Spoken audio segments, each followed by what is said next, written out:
Everybody welcome in Mr. Retro Rick. Woo! Yeah!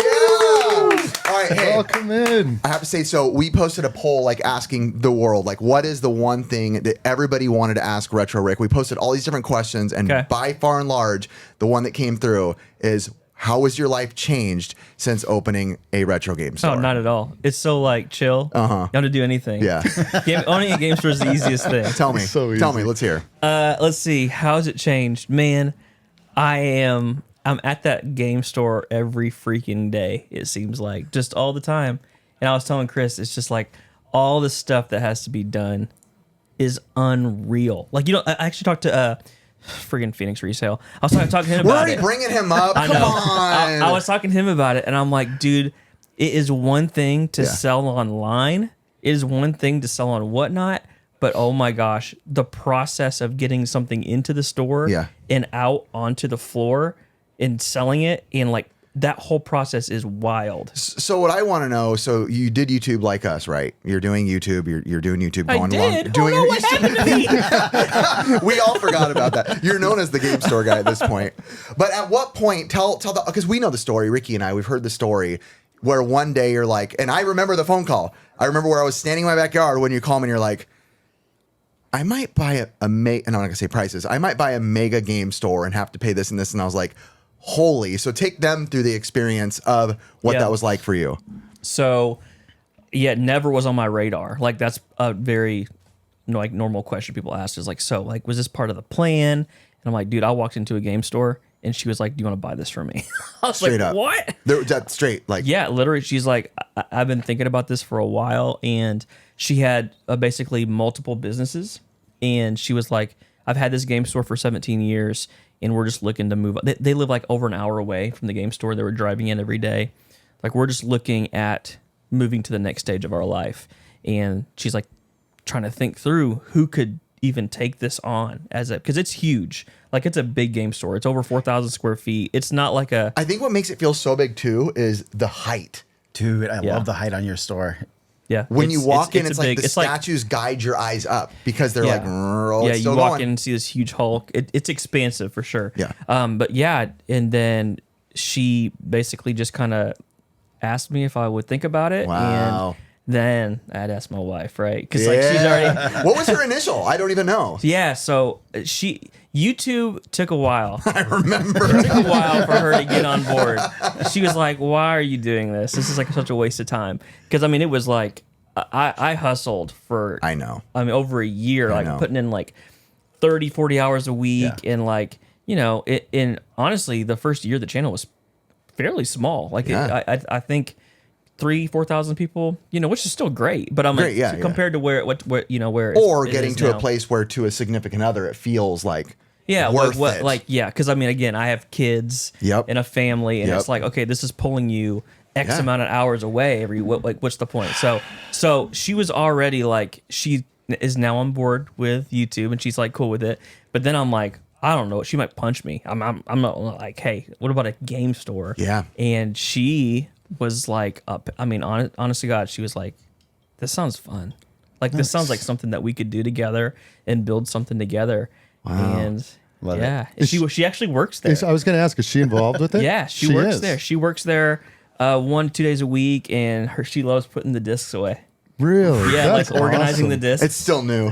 She's in the honeymoon phase of owning the game store. My wife helped me with the opening of my stores. And I haven't seen her since.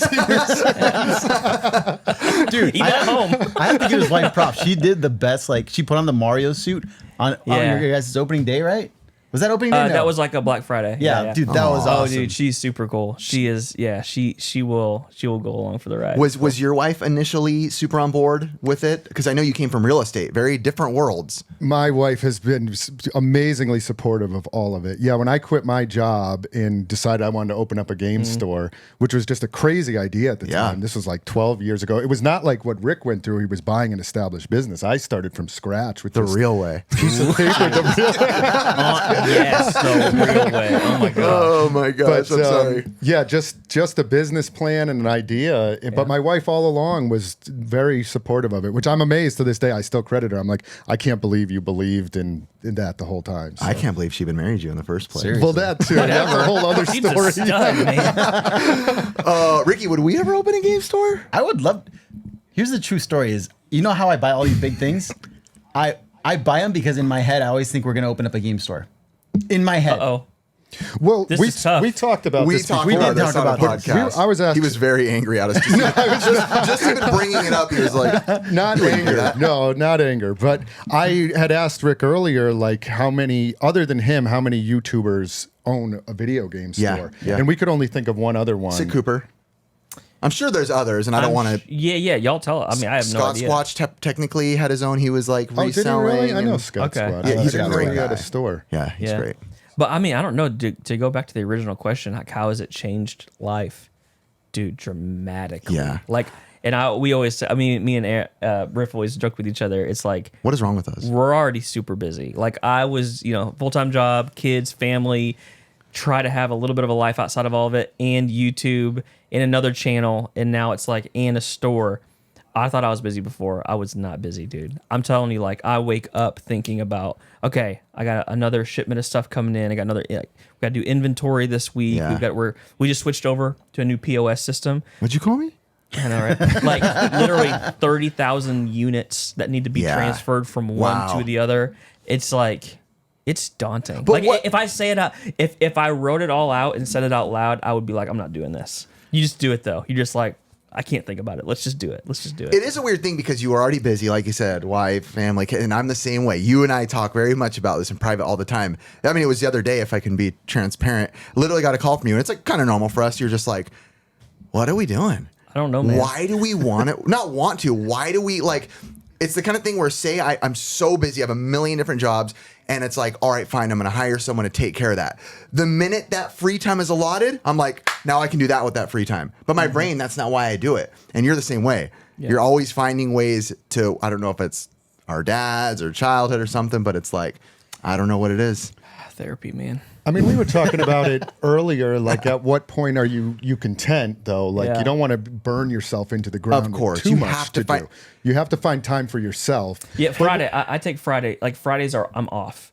Like, I don't do anything on Fridays unless friggin' Joker over there's like, give me more footage. Oh, I'm sorry. I'm just making your YouTube channel good.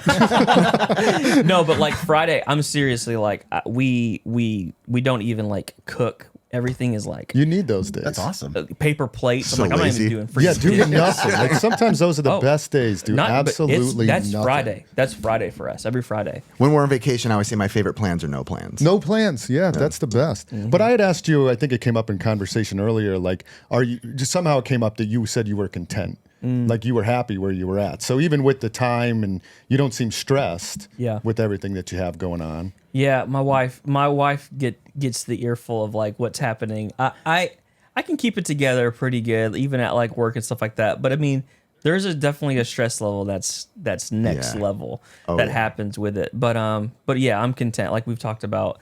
Well, then now what? Is it like stores all over Arkansas? Do you expand into surrounding states, Texas, all these places? And it's like, dang, maybe.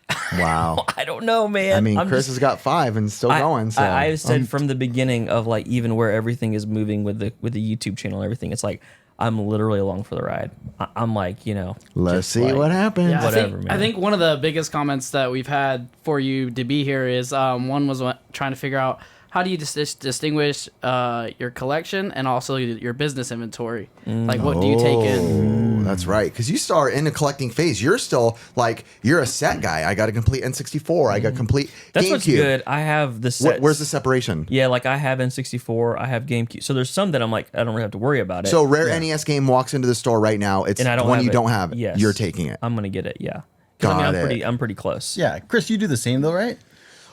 I did not used to at all. I think we talked about this, that I've become more of a collector over the years. But initially, like when stuff would come into the store, it was all for resale. But now I've become a little bit more. You sounded like you were more of a collector and then opened the store. I don't want to just jump, but I feel like we have to say it. We're talking about games, collecting. I feel like I'm going to forget this if we don't say it now. You have to tell them what happened today. You have. I'm waiting for the story. Rick and I were there as it unfolded, and I could see genuine devastation in his eyes. We rolled up. We're like, something's weird. Yeah, like he's not feeling good. Something's going on. It was a painful, hurtful day. Let's set the tone, and you can tell it. Rick and I contacting Chris. Hey, let's go film in your store. Maybe bring some really cool, rare stuff. We want to have some cool stuff to film. Sweet. Chris goes, yes, I'll bring you some stuff. We roll into Chris's store, and he seems weird. What from there? So Rick had last night I went through my bins of stuff and I was like, let me pull out some really good games. So I pulled out 3 really good ones. I pulled out a Web of Fire for 32X complete. Yep. Which is probably like a $1,500 game. I pulled out Pokemon Box. Pokemon Box was in their GameCube. GameCube. Nice. Banger Nintendo World Championships authentic Donkey Kong top T-shirt. And then I pulled out a Clay Fighter Sculptor's Cut and loose 64 cartridge. So today I get to the store. I'm meeting these guys there. It's like 9:30 in the morning. I had some other stuff from my store to carry out. Piled all the games on top. Pulled them out of my car.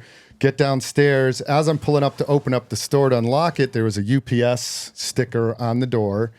And I see the UPS truck down the road. So I'm like, oh, shoot, I got to grab. They were trying to deliver something. So I'm half juggling all this stuff, running down. I find the UPS guy. He's like, oh, I have a really heavy box for you. He hands it to me. Everything spills out, kind of like all over the place. I'm like, oh, shoot, Pokemon Box, pile it back up. Get back down, open up the store, get inside. You guys get inside, look around, and I'm like, okay, Web of Fire, Pokemon Box, where's Clay Fighter? And I was like, no. So for 10 minutes, you guys we should have as you were in panic mode. I'm up and down the sidewalk looking around for this thing. It must have fallen off my pile. No. Somebody must have found it, and it's just gone. No way. Just gone.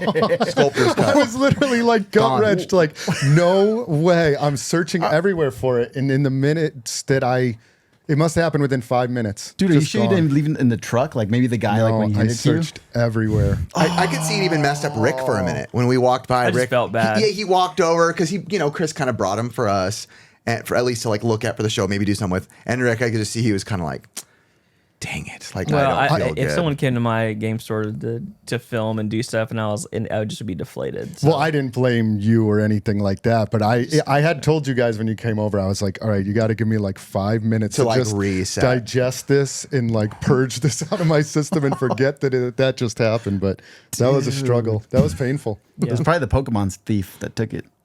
Oh my God, he's probably following me. He's still there. He's right there.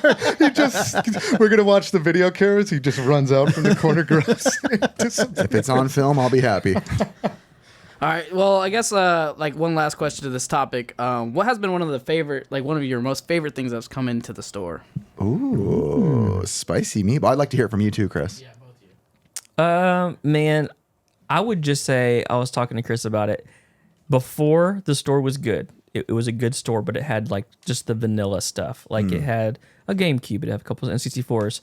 I just think the variety, like right now in store to buy, we have a Neo Geo, we have a CIB Jaguar, we have multiple CIB 3DOs, we have a Turbo Duo, we have a Turbo Graphics, and it's like, I just love seeing that kind of the next tier of collecting come in to where now people are traveling in from all over the place, and they're like, dude, this is cool stuff. Wow. Like, this is cool stuff that you have for sale that people can buy.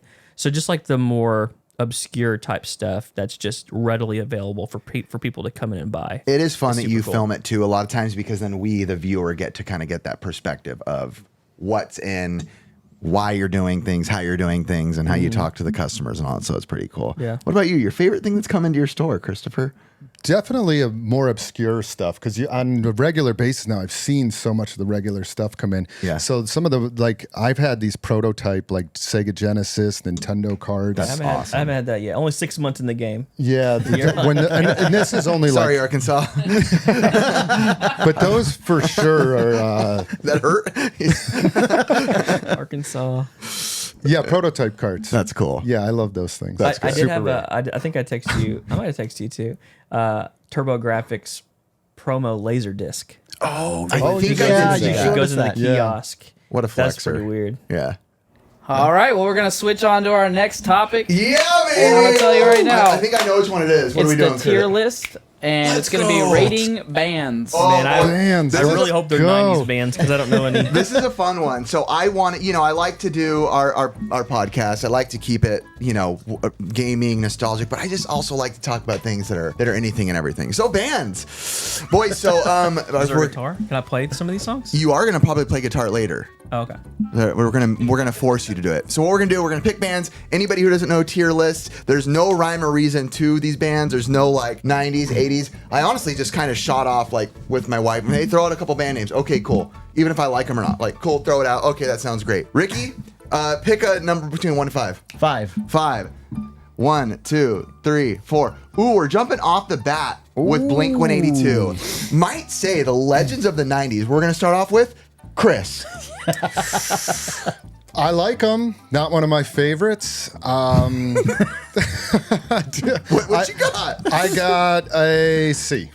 Oh, wow, that actually hurt me. Yep, C. Ricky, go ahead. I'll say I don't know if it's B+, but B+. Okay, B plus. Rick. A. You're Hey! Me too. Yeah, it's like a three-piece trio, and like the music, I love Blink. Man. I really do like Blink 182 a lot. Like that was one of the only them and Green Day back in the day. Very few bands like made it into like my poster. Like let me buy a poster. Blink 182 is one. too. Yeah, I just remember like really listening to them and like evolving into a skateboarder during that time. Oh yeah. Do you listen to Alex Melton? No. On The guy who YouTube? remakes songs He into sound like remakes Blink 182. songs, yeah, that sound like Blink. Like if Blink 182. Wonderwall was played by Blink 182. Oh, dude, I listen to him all the time. It's so, so we good. had 2 A's, a B and a C. That puts us like a B. That's a B. B. A B for Blink. yeah. Curtis, you want to throw in no, okay. you're good. Curtis is playing as producer offside. Let's give a hand for Curtis over there. Curtis! Not on cam- He's off camera because Retro Rick's here. And when Retro Rick comes here, we throw out everybody else. So we're going straight up B for Blink. Wow, that was really small for Blink 182. All right, Rick, how about you pick the next band up there? Do you have good enough eyes to see? Yeah. What you got? Let's do. He's a squinter. Red Hot Chili Pepper. Ooh, okay. And who do you want to go first on this one, Rick? You're in charge. Ricky. Ricky. I'm gonna go with D for that. Oh no! Ricky. D. No, I used to really like them, but then they got so annoying after a while. I was just like, I can't listen to this anymore. I have to go right after you. Same exact sentiment. I Dang. loved them. And someone had me on their podcast a while ago, and they were saying to name the most overrated band, and I picked Red Hot Chili Peppers. I get it. Like, I get it. Yeah. I like them. like but them. something about it in the past 5 years has pushed them real far down. So I have to go D That's also. been like a general consensus. I know they've gotten like crapped on a ton I don't know. recently. It's not that I don't like their music started to suck or it wasn't good or it's not good. It's just I for some reason when I hear them, I'm like, no more. Like I'm good. Really? They're not one of the bands you can just like play like their full album and just sit there and like listen. I don't know. So you were a D? Double D. D. What you got, baby? I'm gonna give them an A still. For me, they still hold up. Like I can still put on Red Hot Chili Curse Peppers like and that. jam out to it. What song? Under the Bridge, Californication, Okay. any of that stuff. I Favorite like song? it. Basic. Basic. I know those are the basics. I just feel like it's Boomhauer talking. Bang, bang, ba-down, ba-down, ba-down, ba-down, ba-down. Now, every tongue sounds like. Yeah. I still like them. Okay, A for me. I like it. I respect it. I'd say a B. Under the Bridge was one of the first songs I learned how to play guitar. So it's like one of the So one of the good. things. So I go B. And you said A? A. B-A-D-D. That's like a C. C. That's a solid C. That's a C. And that's why these tier lists are fun because you never know where one of your favorites. Again, we'll say it again. I think we had N64 ended up landing I like. don't think I see my band up there. Way Really? down. You're way down where it belongs. D. Can you see? Yes. Who are you gonna pick? You pull in the next Oh, band. is that Guns N' Roses on Let's there? pull in Guns N' Roses. Who do you want to go first? Rick. Rick. Go for it. You know, GNR. I think they're fine. It's just not. It wasn't like my. It's not my type of music. Okay. I'd probably say a C. I mean, C. obviously they're amazing. People love them, but it's like Chris? Back in the day, liked them a lot, but not nearly as much as like Metallica and stuff like that. Now I hardly ever listen to them okay. at all anymore. I'm gonna go B. They're not horrible. I'm thinking Ricky and I probably have similar. I think we both like them more than I most really people. liked them. I think that's also because we shared a common like going surfing, Yeah. driving down the beach, ready to go surf, listening to Guns. Yeah, just going wild on Guns N' Roses, Van Halen, bands like that. Welcome to the I still jungle. have a banner from one of their concerts that got ripped off. So I love it. Ricky, come on, the solo for November Rain. Oh God, that's so good. That's like our thing. I'm going A. A for me. A, B, C. B? B? So it's a B? B-ish? Okay. I'm feeling good about that. I'll pick the Yeah. next one. I haven't tossed one in there yet. I will go with, I'm going to throw a loop-de-loop right here. Ray Charles. Rick. If you are making a stink eye face to Ray Charles, I'll smack you. Bombastic side eye. Oh, no. Are you not a Ray Charles guy? I don't know. I don't know if I am. I wasn't expecting Ray Charles to be up there. I'm not very happy What's right like now. what's What you're his looking main at, song? Georgia on My Mind, Georgia. It's a pretty good song. Hit the road, Jack. He is. Okay. I'm gonna put Ray Charles. C. Isn't he? Is it? Hey, here's the Leaves thing. of Green? I feel No, like it's Louis Armstrong. I've seen Louis some of Armstrong, y'all's sorry. tier lists. I feel like we got too much love. There's too much, A's and B. I'm going down lower. I'm gonna say C. What an idiot. Not bad, nothing great. I never listen to Ray Charles. Oh, I man. appreciate the music. Oh man. Yeah, I don't know how you guys don't do B for C. blind, but it's like, Oh my god, horrible. And that's why we kept him off camera. no, yeah. We keep him back You know who there. played a great role in it is Jamie Foxx. Jamie Foxx. Oh my god. Oh, played him Yeah, well, he did. yeah. So I'm solid A on Ray Charles. But my parents saw him right before he died. He was always in our household. Solid A for me. Pick these people. We did Red Hot Chili Peppers, Blink-182, and these are all very famous bands. Who picked these people? The only person that works on the show, it's either me or Curtis. So it's Curtis. with Ray Charles. No, Ray Charles, solid A. Ricky? I'm gonna say I mean, I don't listen to him a lot, but he has such good stuff. So high B.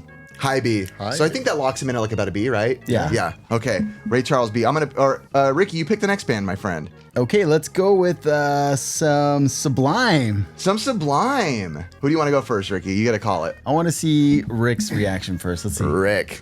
I definitely listen. I was a hardcore '90s grunge to mid '90s kind of guy. Okay. I don't know if I would consider Sublime like directly correlated to that, but somewhat Similar. I'd In a say range. B. I would say grunge. I wouldn't say grunge, Yeah, but not like the grunge end. it was. of it. If you're listening to Stone Temple Pilots, Sublime might come on next after that. Okay.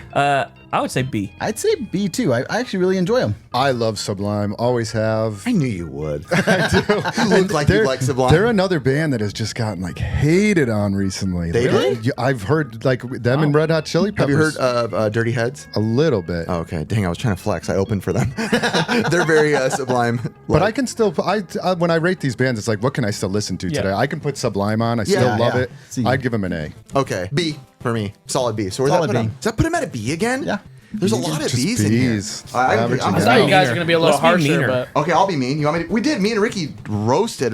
Here, wait. We want to be mean. Let me find a band that I can be mean to. I mean, Okay, Rick, here you go. Unpopular opinion. I'll give it right away. go for it. Solid D. Nirvana. I disagree. I don't like them at all. I never liked them though. I never liked them. I never got the scene. Not for me. I'm ready for the hate. Ready for the hate. Here comes the hate. I feel it before I even say it. Chris, you got an opinion. It's all face over there. like beginner guitar learning. Open up a book and here's all the Nirvana songs. I'm with you. I never Oh, was a see? big Nirvana fan. I never listened to them. At You know how all much hate in we're my- gonna get for this right away. I never really so much. listened to them back in the day. Okay. D. D Ooh, for me. oh, Did you give him boy. a D too? Where's? Oh yeah. D and D. Here comes the hate. I listened to Nirvana a ton. Like, and I wasn't like I only listen to Smells Like Teen Spirit every day before school. Yeah. Driving in my Geo Tracker. Yeah. Look at Got a it. Geo Tracker. You know what that is? Yes. No? Yes. So Little SUV? I listened to like the original album. Like I was that guy. And? I loved. I'd say B. Okay. I liked him during high school, but that was it. After that, it was over. So C. Oh, I was gonna Wow. hit they're them pretty low hard. then. Yeah, Then they're that was- barely crushing a C. Might be a Maybe a D C, plus. Oh boy. Give 'em a D. D D. Oh boy, we're getting some. We have Nirvana and Chili Peppers down in D and C. Nice. I'm just gonna randomly float my fingers without looking where I stop. I like on. it. Oh, here we go. Ricky, you can start. Dude, that's S tier. You cannot beat the Beatles. They're too good. Uh-oh, Rick's. Yes. Going. I'm, I'm gonna jump Let's in, go. and this isn't like because I know a Yeah. lot of people are like, oh, you're just being so basic. No, it's quite literally the opposite of being basic because you listen to any big band in history and they're like the melodies in any Beatles record, start to finish, 9 out of 10 songs like hit, perfect, hit, great, amazing. Go. Maybe not that one. Hit, perfect, great. And I have a buddy, Andy, my buddy Andy. In high school, he's like, dude, no, Beatles, not you guys are overhyping them, blah, blah, blah.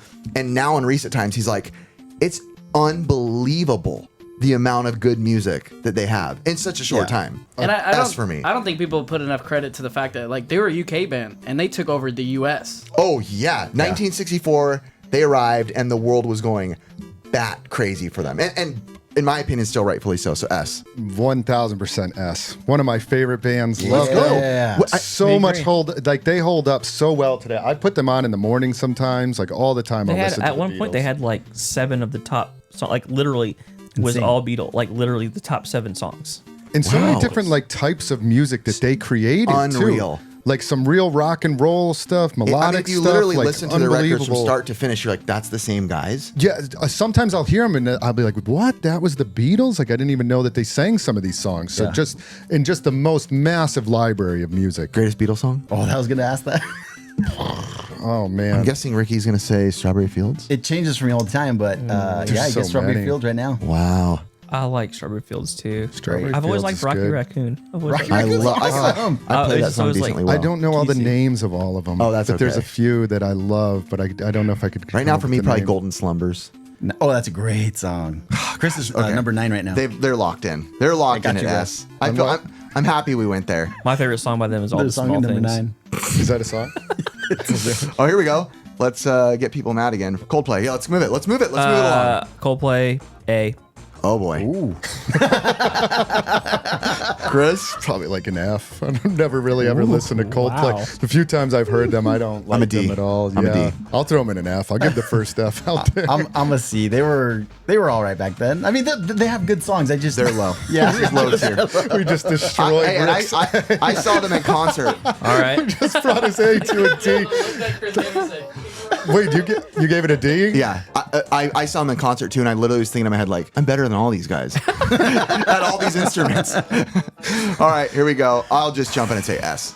Oh, S without Heavy a S. doubt. Heavy S. Heavy I say A. S. A. S. S. So they're going to be lower than Beatles then, but I think they're in my opinion, I the think best they rock should band. be lower than Beatles. They that makes sense. just slightly. But slightly, yeah. On par with it though, but slightly below. Yeah. Yeah, I say agree. they're great in my best heavy rock band. Yes. out there. Yes. I'm just gonna grab one. There we go. Rick. C. I've never been like the biggest ACDC fan. Okay. Me neither. I just Okay. I've tried. I cannot get into it. Curtis is bumming back there. Oh, no, I could see Curtis being a huge. Dude, it's like I grew up on like Guitar Hero. That's like all the songs that they This have guy, on there. Guitar I Hero. know some people love them. I'm throwing them at a D. I go B. I do like them. I use them a lot for running too. Do you? Yeah, they're great for running. Between a C and a B. Where's that put them? B-ish? B-ish. B-ish, C-ish? D-ish, C-ish? They're B-ish, C-ish? All right, guys. I know time's a ticking and we got plenty to cover today. So what we'll do, we're going to rapid fire. Ready? All right, let's go. For this one, rate it. Let's hear it. B. C. B. C. So that puts the Stones right in between a B and a C solidly. Ready? Queen, I'm going to rate them A. A. B. B. That's S tier, dog. I will There's no say, way. I will say, My favorite band of all time. Is it? Wow. Yeah. Wow. I will say Freddie Favorite Mercury's band. Amazing. vocals are S plus. Yes. You say that he has so many hit agreed. records too. So For sure. So where did that put him? A? above the Beatles. I said A and B and B. I think You I just go- say above the Beatles. That's not possible. I know where Ricky's going on this one. Ready, Ricky? Smashing Pumpkins. Bro, for me, that's S tier. I mean, I know they're not the greatest, but I Whoa, love the S pumpkins. tier. That's B plus for me. I love. I give them an the A. Pumpkins. Okay. I love Smash. Yeah, I'm like a C. So they're low A then. Yeah, I guess so. Yeah. I do like them, and we were obsessed with them. Oh, dude. As I get older, I'm not as into a lot of the songs that I used to be really Me into. neither. I'm just so kind of like, harsh. Like this, the vocals are so harsh. ready? Aerosmith. I see there's like 4 that I really like. Like Janie's Got a Gun. Janie's Got a Gun. Let's go. I was This hoping you'd one, say that. Dude Looks Like a Lady. Yeah, that one's good. Obviously, some of the major hits. I'm still gonna put him at a B, and I know this sounds bad, but it's almost like what I call the Bon Jovi effect. Like I think they're cool, but sometimes I feel a little cheesy listening to certain songs. I don't know why. They're not cheesy by any means. They're fantastic, but for some reason, so I'm gonna put them at a B. They are fantastic. They really are. My wife loves to listen to them, so we'll listen to them Okay. a lot. But I would say, and Janie's Got a Gun is an amazing Yeah. song. Yeah. Rapid fire. A. B. See, A, B. That's a solid B. What'd you give him? A? Last Band Boys. Yeah, that puts him at like a B-ish. There's another band up there, isn't there? One last one right here. Out with a Bang. Iron Maiden. Rick. I don't really know. Okay, you don't have an opinion. Okay. I don't know what were they married songs. I don't know. Christopher. I've never gotten them. I've tried to Really? get them. Okay. E. Oh, wow. That's going to Yeah. throw down my vote. E. I was going to say A. F. I really like him. You can't vote if you don't know him. Just bring it down. Just do I'm it. a solid A on Iron Maiden. I really like Iron Maiden's vocals, like a lot. He's great. People that great. love Iron Maiden love Gabo. Iron Maiden. So Love them. I'm not like I love Iron Maiden, but when I listen to him, I'm very impressed by the vocals. It's kind of haunting, is how I feel. I don't know if I ever told you what the freak is Iron Maiden. Ricky? A, just because of So what you it meant to us. idiots put him at a C then Yeah, he's because like of a your D vote. then. Let's So go. okay, Drag now it ready to down. really get that we say the final result. S tier, greatest on here is the Beatles, and the lowest. Oh my gosh, get ready for the hate. Nirvana. Oh, and that's everyone's cue to unsubscribe.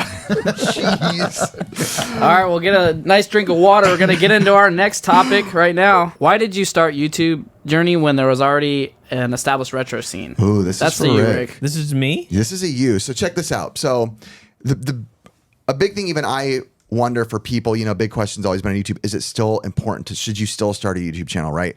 At this point, you feel like everything's been exhausted. So what I wanted to ask you being here, you started YouTube when the retro scene was already alive and thriving, right? Big retro channels. Everyone's been hitting it. People would say it was a crowded space. You came in and quickly rocked the boat. I've said it before on the podcast without you here. I credit you a lot to being the bridge from collectors and reselling. We talked about it before. Huge bridge. There was the huge gap. No bridge. Sell, collector. Screw you if you do this, screw you if you do that.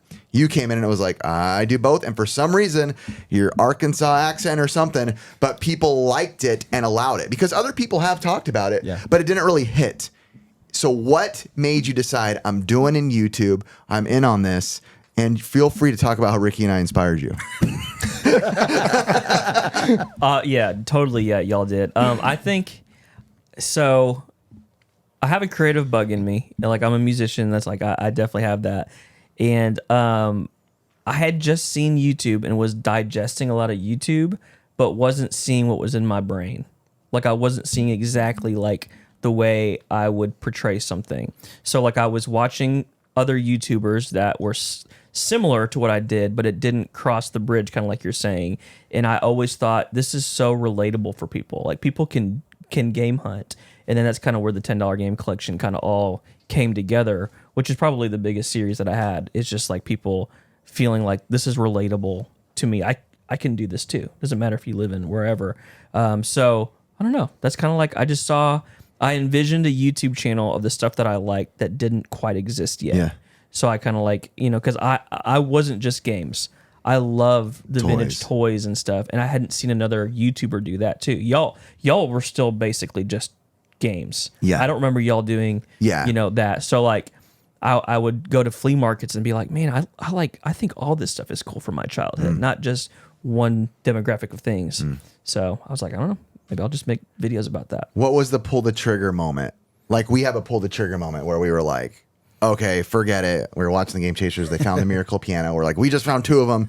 Screw this. We're doing it. We can do it. What was your like, honey, I'm getting my cell phone and filming myself. And Yeah, I'm retro Rick now. I needed a push. I'm retro Rick now. It's kind of weird. The other day I said something in the house with my wife and I said, yeah, like Riff agrees. And she just looked at me. She's like, you ever call yourself Riff like that again and I will leave you. And I was like, all right, love you too.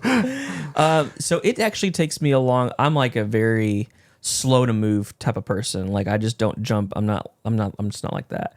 My buddy Tommy, he's in videos. Yeah. He helped me. He basically was like, we're doing this. I'm like, well, I don't know how to edit. I'll edit your first 4 videos. I'll show you how to edit. Did he edit your first 4 videos? Yeah. Oh, I didn't know that. So he like helped me get started, and I'm like, I don't know how to do any of this stuff. He's like, I'm gonna show you how to do it. So he kind of helped me kind of get started and get the whole like the thing moving. Wow. So, yeah, I don't know if I would have done it if he wasn't there. Is that nerve-wracking the first time you guys posted the first video? Well, I would say not for us because we were like old YouTube, right? We were like early 2012 or whatever it was when it wasn't looked at, I think, in the same light. It was almost, I always say that you can't recreate classic YouTube. Yeah. It was such a different world. It was very like, there was no motive on YouTube besides just, hey, this guy wants to do it because he likes it. So for us, I never felt like any like pressure of like, will they like us or will they won't? Because at that point, YouTube, not saying it's different now, but like you're just starting it because you want to do it. You're like, dude, I want to post it. And I remember for us, posted it. Week went by, I didn't even look at the channel. And a week went by, and I'm like, oh my gosh, we have 1,000 views. Did you get 1,000 views? Sorry, honey, I'm famous now. You know, was it 1,000 on the yeah, first it was like one? 1,000, like the first video, and I was like, oh my gosh, Dude, that was his first time editing too. We filmed, and that was he was looking up YouTube. How to edit? and now I've started an empire. I'm editor. More people know me as editor Riff than Riff. Was acquiring Riff a relief when you got him? Ooh, yeah. Talk about that more. When you talk about how, so you have your YouTube channel, you started it, and this literally is not me being stupid, but he said it before in his show that you looked up YouTube, looked up game hunting, you found us, kind of inspired you, like, yeah, I guess I could do it. You did it. Curtis's question, real, what was it like to have someone, because to have me jump in as your editor and kind of take a lead of like, trust me. Well, I mean, you're like a total jerk, and I never knew that. And so like we started hanging out, and That's so true. well, and like, you know, like the front you put on, he's just not like this off camera. I'm This just is kidding. horrible. It's horrible. I wanna read you those. He's honestly one of like the most nicest people I've ever met. Thanks, is. Curtis. He is. I love you, bro. Get that man on camera. Chris, get out of here. You know, I think this is the thing that people dismiss the most is I'm not a video editor. Got it. I'm not a video editor, and I was editing my videos. Yeah. Like literally, Tommy helped me with the first 4 videos, and I'm like, okay. Like I'm fumbling through it. And I'm like, I think this would be cool. I don't know how to do that, so I guess I'm not going to do it. Yeah. And you just kind of keep moving through. It was taking me like 10 hours. Oh no. To make very mediocre videos. Oh no. So like, Bummer. yes, it was a huge relief. It was a huge relief because he has a certain skill set that is so valuable that he can do not the same amount of work. He can do better work in a fourth the time that I was doing in 8 hours, 10 hours. So it was a huge relief in that regard for sure. Yeah, because I mean the videos got better immediately. I have another editor too. Sorry. Yeah, no, I know. Look, if you guys are ever wondering, just look at the good videos. You know it's mine. Actually, a lot of people don't even. Actually, a lot of people still are like They don't know. They'll because he's never on video, so people will be like, "Great job, editor Riff," and it was a Joe video. It's just funny. Man, Riff's the best. All right. And in the same topic, what was one of your favorite things or challenges that you did content-wise that you would try to love and do again? Oh, you know, so this is a really tough subject. People are like, Oh yeah. we need a $10 game collection again. We need another series again. And it's so hard because I'm like, that took so much work. It was another, like I was going out thinking every day when I was going to Goodwill, like to make this thing continue to like progress. Yep. And I'm not in that season anymore. I own a video game store. Well, and the reality is too, speaking as like so I'm fresh off coming back from a YouTube summit, a very private, these people that are there at this summit are, I'm not trying to sound weird, they're very high-end, intelligent YouTubers making great livings off Successful. YouTube. Very successful YouTube people. And they're very smart. And I will say this with respect, you going back to the $10 game challenge would be a horrible idea for you mentally because of your load of what you have going on in real life, your workload, and you're getting the same numbers without doing it or better now at this point, and the amount of work that goes into it. It's not a smart move. Yeah. To go from what you're doing I think great to putting more for just, less. People just liked it, and I get it. It's what kind of like helped give the channel traction. But how people found you. I keep coming down to it. I'm in a different season now. Yeah. It's like literally I can't hang out until 1 o'clock in the morning playing video games, eating pizza when I have kids. And it's like I've got responsibilities. I was like, honestly, I have a responsibility now to the store. And if I want the store to be great, something else has to give. Yeah. So it's like I would like to do that, but right now there's not like on the horizon for like a series because it's like I own a freaking video game store. What was the $10 game challenge? Oh, you jerk! I'm not familiar with it. He only watched our show. I only watch Pixel. So what it's like curses. So basically, Curtis, too true. at the beginning of like my videos when I had my long monologue that Aaron can stand, I would basically talk about when I go game hunting, all the games that you see behind me, I've gotten completely for free. People are like, what do you mean? He'd I steal go them. out, I steal. I go to Right to Retro Games stores. Plus. Grab some Pokemon and- binders. What's this Clay Fighter? Oh, too soon. And basically, I go to garage sales. I buy, hey, do you have any video games? I buy these for $40. Keep the ones I need. Flip the other ones, and I just kind of recoup that money. Okay. And keep it going. And people would in the comments be like, "You're a liar. There's no way you can do that." And I was like, "Okay, I'm gonna prove it." So I took a $10 bill, and from $10, filmed every single transaction, every single receipt. Painstakingly. Good Showing will. receipts, explaining Yeah, it for editor's worst nightmare. Not projected profits. Oh, he's calling out Mr. Phoenix Resale. Like no, yeah, like like literally, like this is how much I sold on eBay. This is how much they take. This is how much shipping was. I made $7.23. Goes back into the fund. I showed the entire thing for over a year, Yeah. and it was like 20 grand worth of games. And you built up 20 grand. Nice. Yeah. That's awesome. Yeah, and it kind of took people along for the journey. So Yeah, it was a lot of work though for you too as well, for sure. A lot of. I mean, I'd be like, now I'm just like, send me a video. He's like, cool. I went and filmed this cool vlog. Make it look cool. $10 game collection. I was like, well, I got to film an intro, then the receipts, and then the V-roll of this, and then and I'm much. like, dude. And then even doing the series, it was a lot of extra work for me as your editor. Which again, you're paying me to do it, but I was like, oh god, and I get it. The intros would be like 4 minutes, but because you have to explain it. this is where we're at. Here's what happened. Here's what sold, and I'm sitting there like, oh my gosh, this is Rick. Give me more money. Yay! When did you realize that you make an impact within the YouTube scene? Don't act like you don't know. At what point? Man, I don't even know. A comment? I mean, I guess we can answer it too. I think it'd be comments. Yeah. When you see certain comments that are more than cool video, you know. Honestly, probably this is probably funny, but YouTuber of the month. I remember I got YouTuber of the month Amazing. on. It's like for like 2,000 subscribers and less. Yeah. And I was on that, and I was like, I don't even know exactly what this is. And then I won that month, and people were kind of like talking about like, dude, I love the $10 game collection. Oh yeah, I watch retrorick all the time. I'm like, okay, people are watching this. Yeah, you felt like some sort of impact in that retro world. Yeah, for sure. Yeah, I'd say for us, it was definitely like when comments would come through that were more than like cool video. Yeah. Right? Like an impact was like, hey, dude, my sister's sick in the hospital and she watches you. Yep. You know, whatever it may be. I mean, there's Gabbo. Gabbo. I was going to say Gabbo. Gabbo's a huge example of that. And Gabbo we met him. He was dressed up as Negan. I go to an expo and there's this guy, 6'2" with a baseball. Hey, Rivo, I want your soul. And I'm like, who's this guy? Go take a picture with me. I'm like, okay, take a picture of them. He reaches out. He's like, I want to meet with you again. I want to talk. Blah blah. And I go meet with him at a little restaurant place at lunch. And he's a goofy guy, lovable guy. And he starts telling me the story of how his grandma and his aunt. Yeah, is that both correct? grandma and his aunt. How they passed, but they were in hospitals watching our show and they didn't even speak English. And he's like, dude, they like wanted to watch your shows in their end of life to make them smile and laugh, like when we'd slap each other and stuff. And I think it's moments like that when you're like, Yeah. okay, this is an impact more than just like great video, cool find.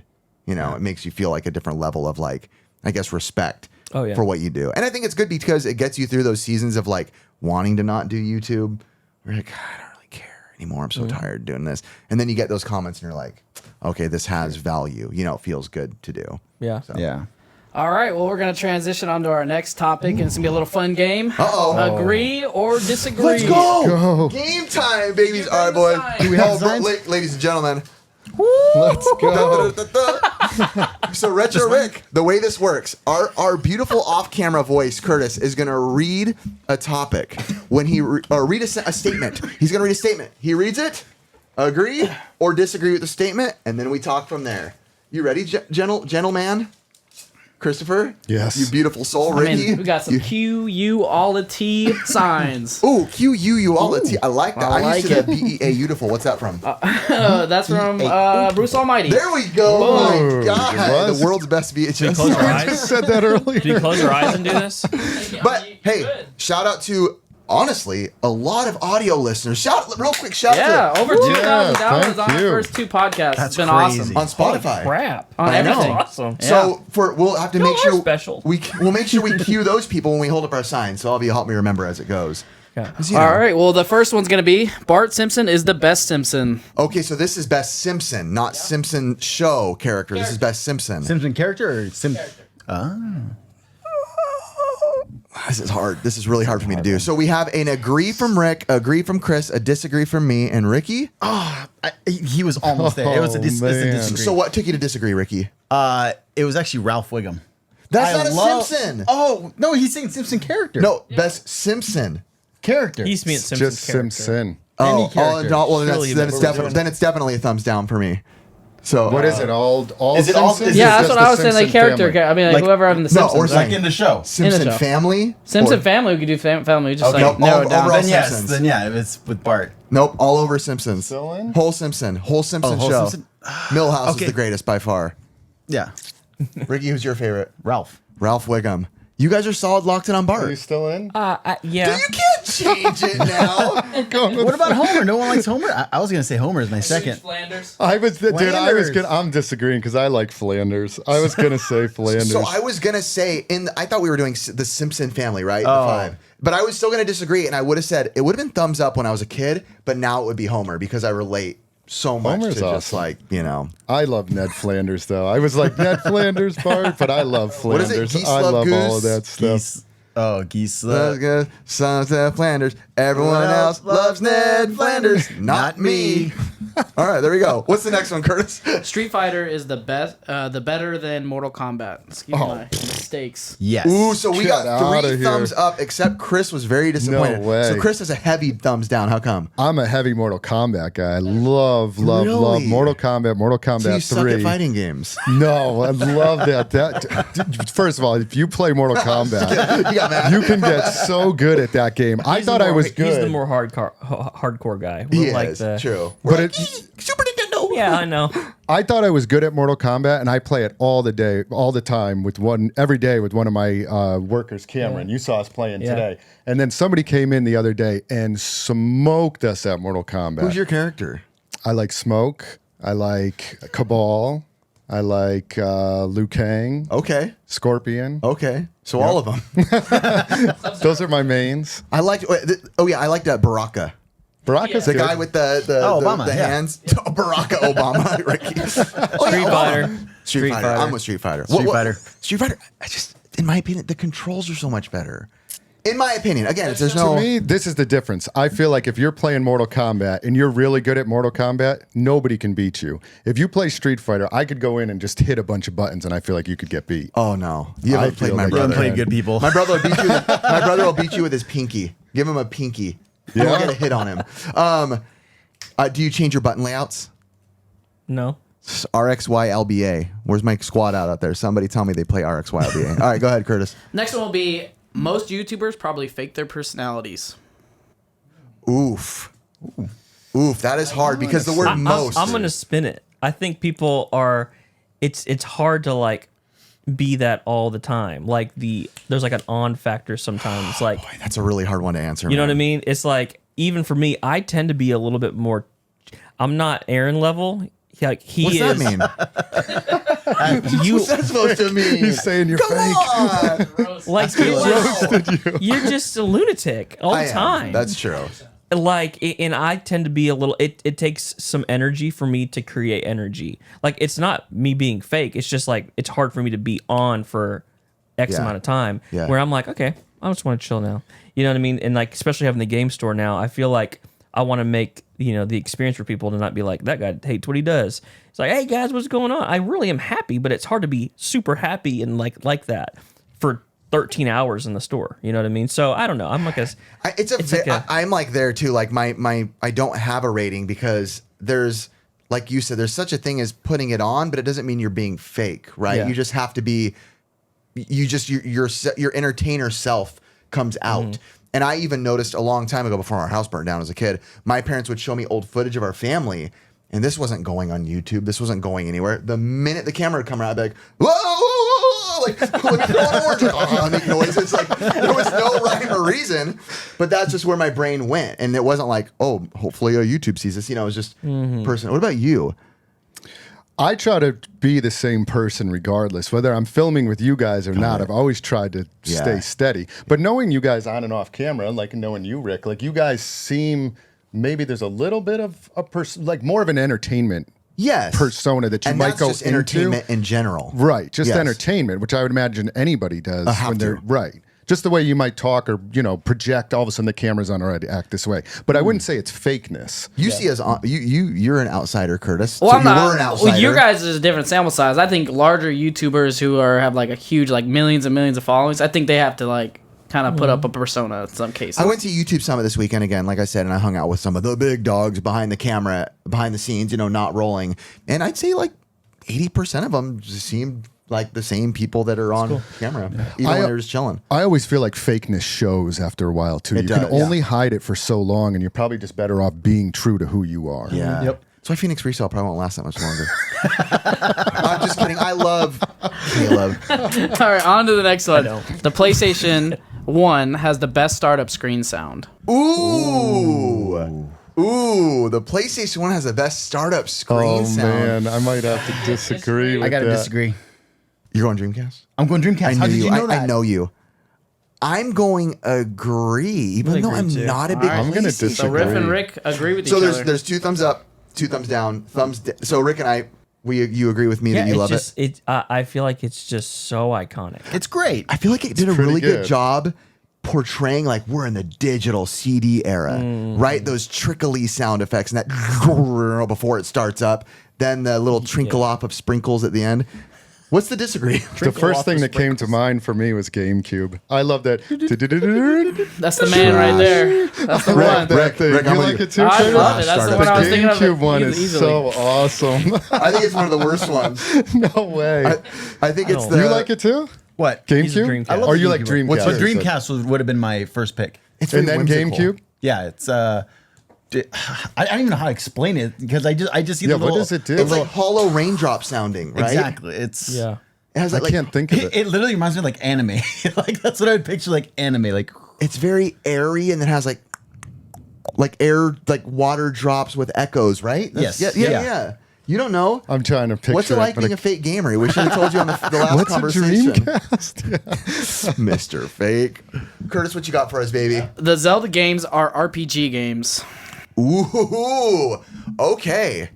Zelda games are RPG games. Wow. I'm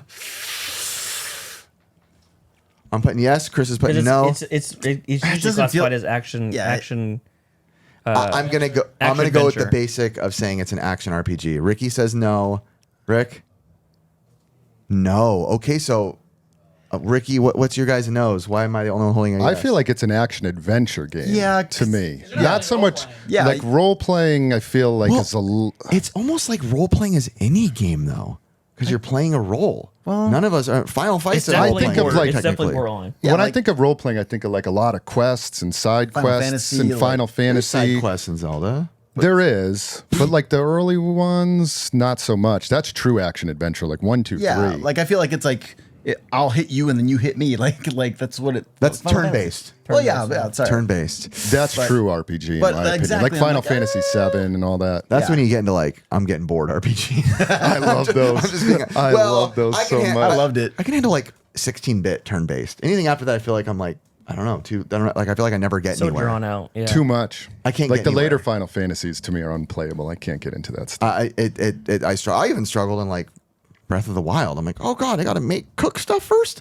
But I got far. I still loved it. It was still a great game. But Oh, yeah. I forgot about that. That I guess that does kind of put it RPG like.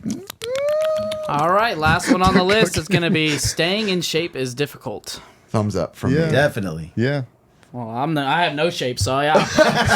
Give a shape. We all have a shape. I gotta say, for Bowling me, ball. I gain weight very easy, and it's funny. I'll get comments that are like, "Must be nice to be in shape," and I'm like, "Oh, must be nice to wake up at 5 a.m., fast every day of your life, run 6 miles a day every single day without a day off."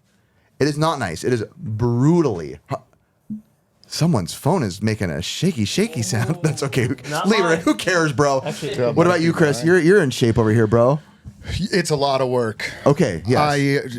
I mean, I recently lost like 20 pounds. And so now, in order to do that was a fair amount of work. It's counting calories every day. It's watching every single meal. Now, like to stay in shape where I want to be, I have to think every time I'm eating something like, okay, if I eat this, like we had a quesadilla this morning. I'm like, all right, that was my bad one. We did. Now let me go like a long time without eating again for a while. Yeah. So it's a constant process of thinking. And then I go to the gym a lot. So I'm in the gym working out every day.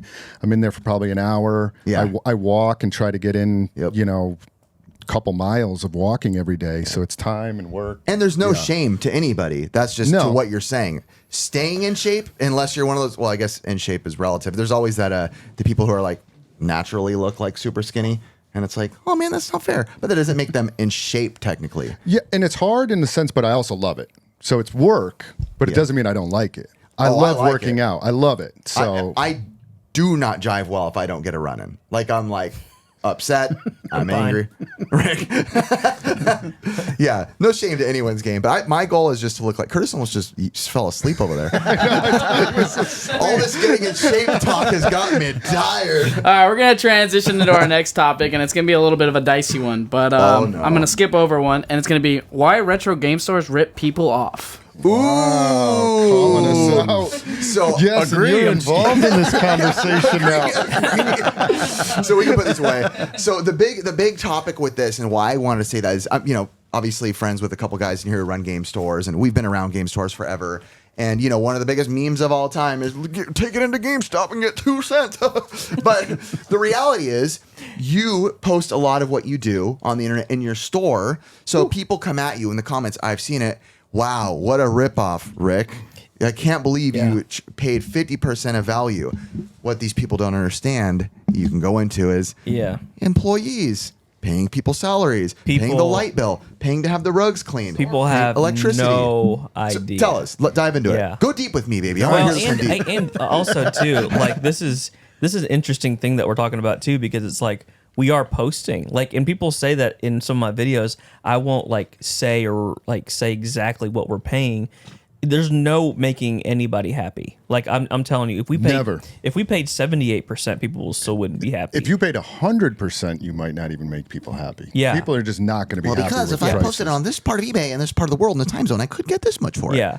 So yes, people don't kind of we talked about in a previous topic is the process of getting said item from into the store into processed all the way into the store. You just don't understand it until you actually have a physical brick and mortar. From every aspect of the fees it costs to run something is wild. Like every person we have on our team is salary on our. So what are some other expenses that go into it, right? Like you're already 50%, so that's already 50%. Now lay out some of those expenses. And I will say this too. We do a lot of 50% on like higher price stuff, but like cheaper stuff, I don't want it. Like $10 games, $15 games. Yeah, we were talking about that earlier. I have a storage unit completely filled with that stuff that I don't even know how to get rid of right now. So like even that stuff is lower. It's even lower if you want to run a successful business. Yeah. Like if you are paying more than 50% for things, you're not going to have a business. Because a lot of those things you're never going to sell. Yeah. Like if you're taking in, like you said, you had like 35 Cabela's hunts or whatever, one of those games. Like you're never going to sell through those. Yeah. So a lot of the stuff we buy will sell ever. But for me, like I never feel like we're ripping people off. Like if people come into the store and they're happy leaving with the price, then it's a win-win. You can always say no, first of all, to what we offer. Nobody's forcing you're not holding them up. No, like, nobody's you're giving me that forcing price, you. bro. Right. So you're offered the price that we can pay. The way I've felt over the years of doing it for 12 years now is that we offer a service. The service that we offer as a game store is you have a large quantity of stuff. Like you said, people come in with tubs. Yep. The amount of time to take that, list it online. If you want to do it yourself, take it, list it online, sell it, which you certainly can do. You have to wait to sell all that stuff. So there's a time factor involved. Yeah. There's the cleaning of it. There's the returns. There's the shipping. It's a lot of work. The service that we offer as a game store is, here's my stuff. You'll give me $200. Adios, bye, done. I deal with the crap. And, the time, we the effort, then the have to energy. take that and process it. And there's the time, selling all of that stuff. Yeah, So we're not this- one individual doing it too. Like there's multiple. You're paying multiple people at multiple levels to do multiple Yeah. things. Well, I know it sounds dumb. They use your restroom, which uses your water bill. They turn on the lights, which uses your electricity bill. They dirty the rugs that Syntax has to come and change out. Right. And these are all things that I don't think people put into perspective, and it blows my mind when I see. They see $10,000. You paid $5,000. You're gonna make $5,000. It's like Not even close. That is wild to think that. Yeah. Like, and a lot of the stuff we'll put on eBay ourselves, and then or whatnot or something, and then like they're getting 15%. Then I pay my whatnot guy 15%. So I'm already in 30%. I'm already in. There's maybe 20% there of something to even make, and I'm like, people just don't understand business. Yeah. And people that are saying that literally don't understand how business works. It's so hard to say too when you're on YouTube because like our goal has we've always been like, let's not be disrespectful to the community. Right. But there's some comments that come through sometimes where in the nicest way possible, you're like, how do you think that? Like I almost like certain things like you said, how do you truly think him paying 50%, he's going to make that other 50%? Like when you see a store behind him, when you see employees behind him, when you see lights on behind him. You almost can't even speak. You're like, what are you talking about? I'm like, what? Yeah. Yeah, I was telling Aaron I was telling Chris, like the amount we've spent on trades, the outgo, I'm like, it's scary sometimes. I'm like, oh my gosh, we have spent this much. Like last month, we spent over $100K in trade-ins, like just in trade-ins. And then you have 4 or 5 salaries. And then again, everything else you're talking about, like to run it, it's like, dude, And so in being in business, running a store, obviously, like, or running any business, you're in business to make money, right? There has to be a profit aspect Else to you're it. literally wasting time. So there's a rule of thirds that is a good rule. It applies not to just video game stores. It really applies to most stores, whether you're selling any type of goods. You pay a third for your product, you have a third as overhead, and you have a third for profit. And that's the magic number. So if you're even Walmart and you have to sell something for $10, they're typically buying something at a third of the price, wholesale, that they can make. Although they might have really small margins, but that's really where they're operating within. Especially for us. I don't know. That's what I find. Yeah. I always like the people who get angry, like, well, what did you pay? And it's funny. I'm like, when you go to Target, do you like go to the cashier and you're like, before I buy this, I got to know what Target paid for this product. Like, No, you would never ask that. Why are you asking? You would never ask. Well, you paid $7. I should only have to pay $7. I'm like, yeah, that makes sense. You're gonna do well in life, man. You know. I think what people don't really like consider is when the market changes as well, right? Oh, yeah. So the That's a great fluctuation point. on your guys' games. This game could be high at one point, and then 1 month later, there's half your value. Have gone. you guys experienced that? Like, where, Oh, very much so. We're sure you've- constantly repricing our stuff, and there's a lot of times where we Both bought ways. games Yeah. way above value, and then the market drops, and now I'm like, well, we paid way over market Crap, for that. yeah. So Yeah, and then sometimes the market goes up.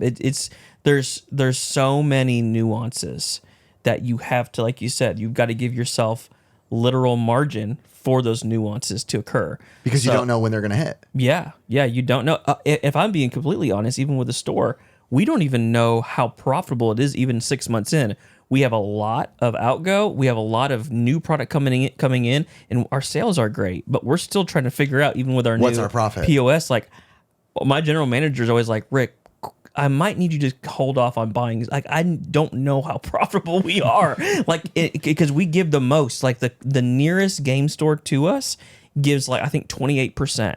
But they're not filming it. And they're not putting it on YouTube. They'd be getting eaten alive, right? Yeah. But it's like we are the delta between us and game store A is like we're giving almost double. That's such an Which is interesting probably point, too much, too. to be honest. A lot of people will give you like hate for that, or let's use Phoenix Resale for example. Because we're filming it. We're putting it on the filming yes. it. These other people wouldn't have the nuts that's to a film that. tough thing that you do. Yeah. Opening up that to the public to see that. Yeah, because I have Yeah. Because Well, I have a lot of game store owners that I've talked to that I'm like, hey, this is where we're at right now.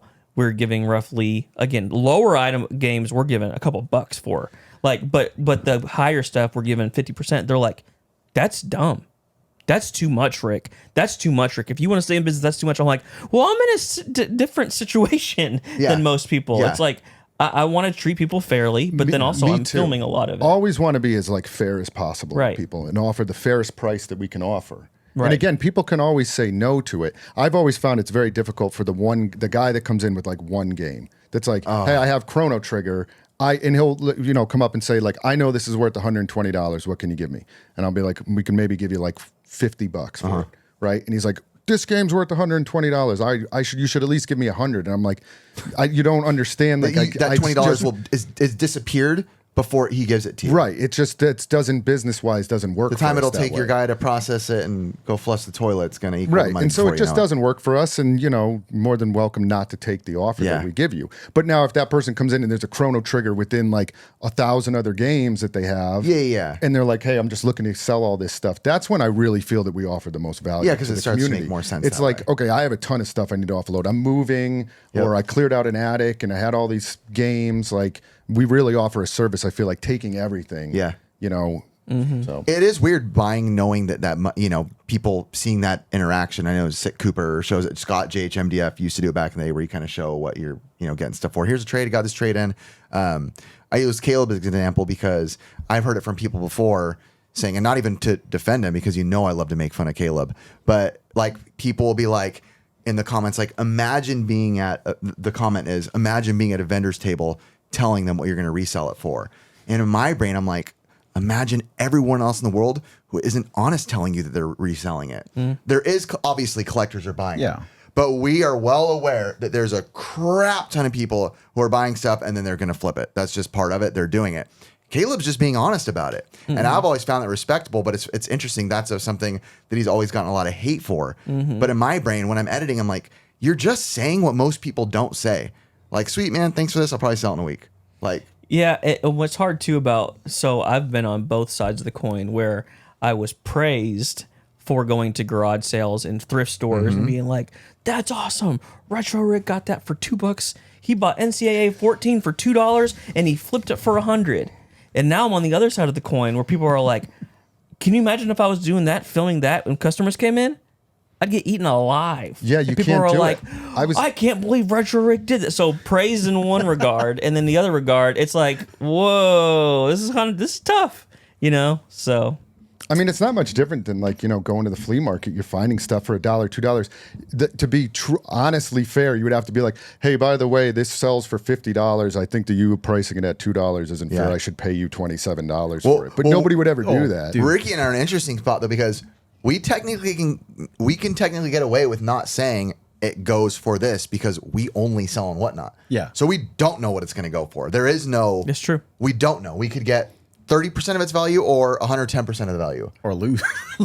Yeah, we've lost many lost on times. them. But we all know when we go to the flea markets, we have a general idea of like, okay, this is a really rare item. I'm getting it for $1. That's a Yeah, if steal. it's like right? a Game Boy game that we all know, it's probably going to go for around this. But even then, you're not guaranteed. I'd say consoles, I get hosed God. on consoles. Yeah. I'll get like $30 on an N64. I get hosed on consoles every time on Whatnot. We'll buy 'em. Every time. I would make more money selling them to you. We buy do 'em for better 30 on like bucks all weird day. items. Weird items is where we do better because they're weird items. Yeah, Yeah. the weird, obscure, that's what everyone loves. Plushies, they're doing great for us for some reason. Plushies are great. Wow, plushy. I love plushies. Well, we're going to go on to our next topic, and it's going to be about YouTube. It's going to be YouTube burnout from weekly videos. Ooh, okay. So Retro Ricky Retro Rick just got burnt out even hearing that question. So you know what YouTube burnout is? like I don't want to do it anymore. Yes. So you're Rick just calls that his daily thoughts. So we've been doing YouTube for a long time, a very long time. YouTube burnout is kind of like a popular phrase that goes around within creators. You see them throw it out. I'm burnt out. It's always a good excuse for a good thumbnail. And it's that feeling of, as a content creator, there's that weird feeling of like, if I don't do weekly content, don't stick to the schedule, don't do this, my channel's going to start to fizzle out. It's a very real thing too. There's proof for that, algorithm, analytics that'll show you, hey, YouTube wants to see that you're serious, you're doing it. I wanted to ask you, because you've been doing it for we've been doing it forever too, but you're how long in 4 years? 4 years in. I'm 4 years in, and I know I had one stint in my first year, but in the last over 3.5 years, I've never missed a Monday. Every single Monday, there's been a video there. So you see the YouTube burnout videos, people post, people talk about. Do you ever feel that or is it something that you've completely avoided? Definitely felt it. I was doing 2 videos. Brutal. That was brutal. Monday, dude. Thursday, and I didn't miss for 2.5 years. That was brutal. That was brutal. Like that was too much. I felt that even between us when during the edit, being your editor, figuring it out. It was like it was a lot. When I again, it's like one of those things where when I think about it, I'm like, I don't know how I did that. Like I really don't know. And now we do 1 a week. So 4 to 5, 6 a month.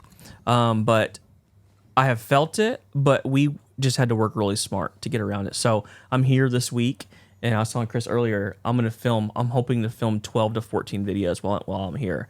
So I just don't feel it as much because we film so much, like in batch, that I have footage to where I can take a good month to not really think about too much, other than like us kind of communicating thoughts and ideas.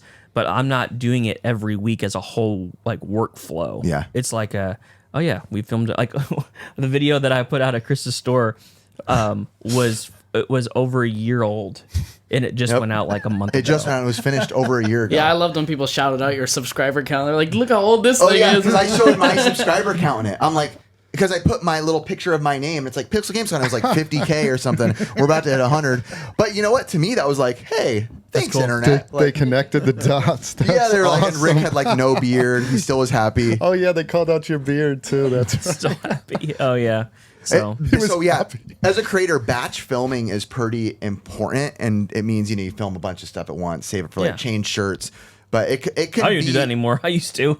Yeah, today I'm like, I don't care. Yeah, we're the same shirt. It can be a lot though, even besides the YouTube burnout or avoiding that in the process of getting videos out to YouTube.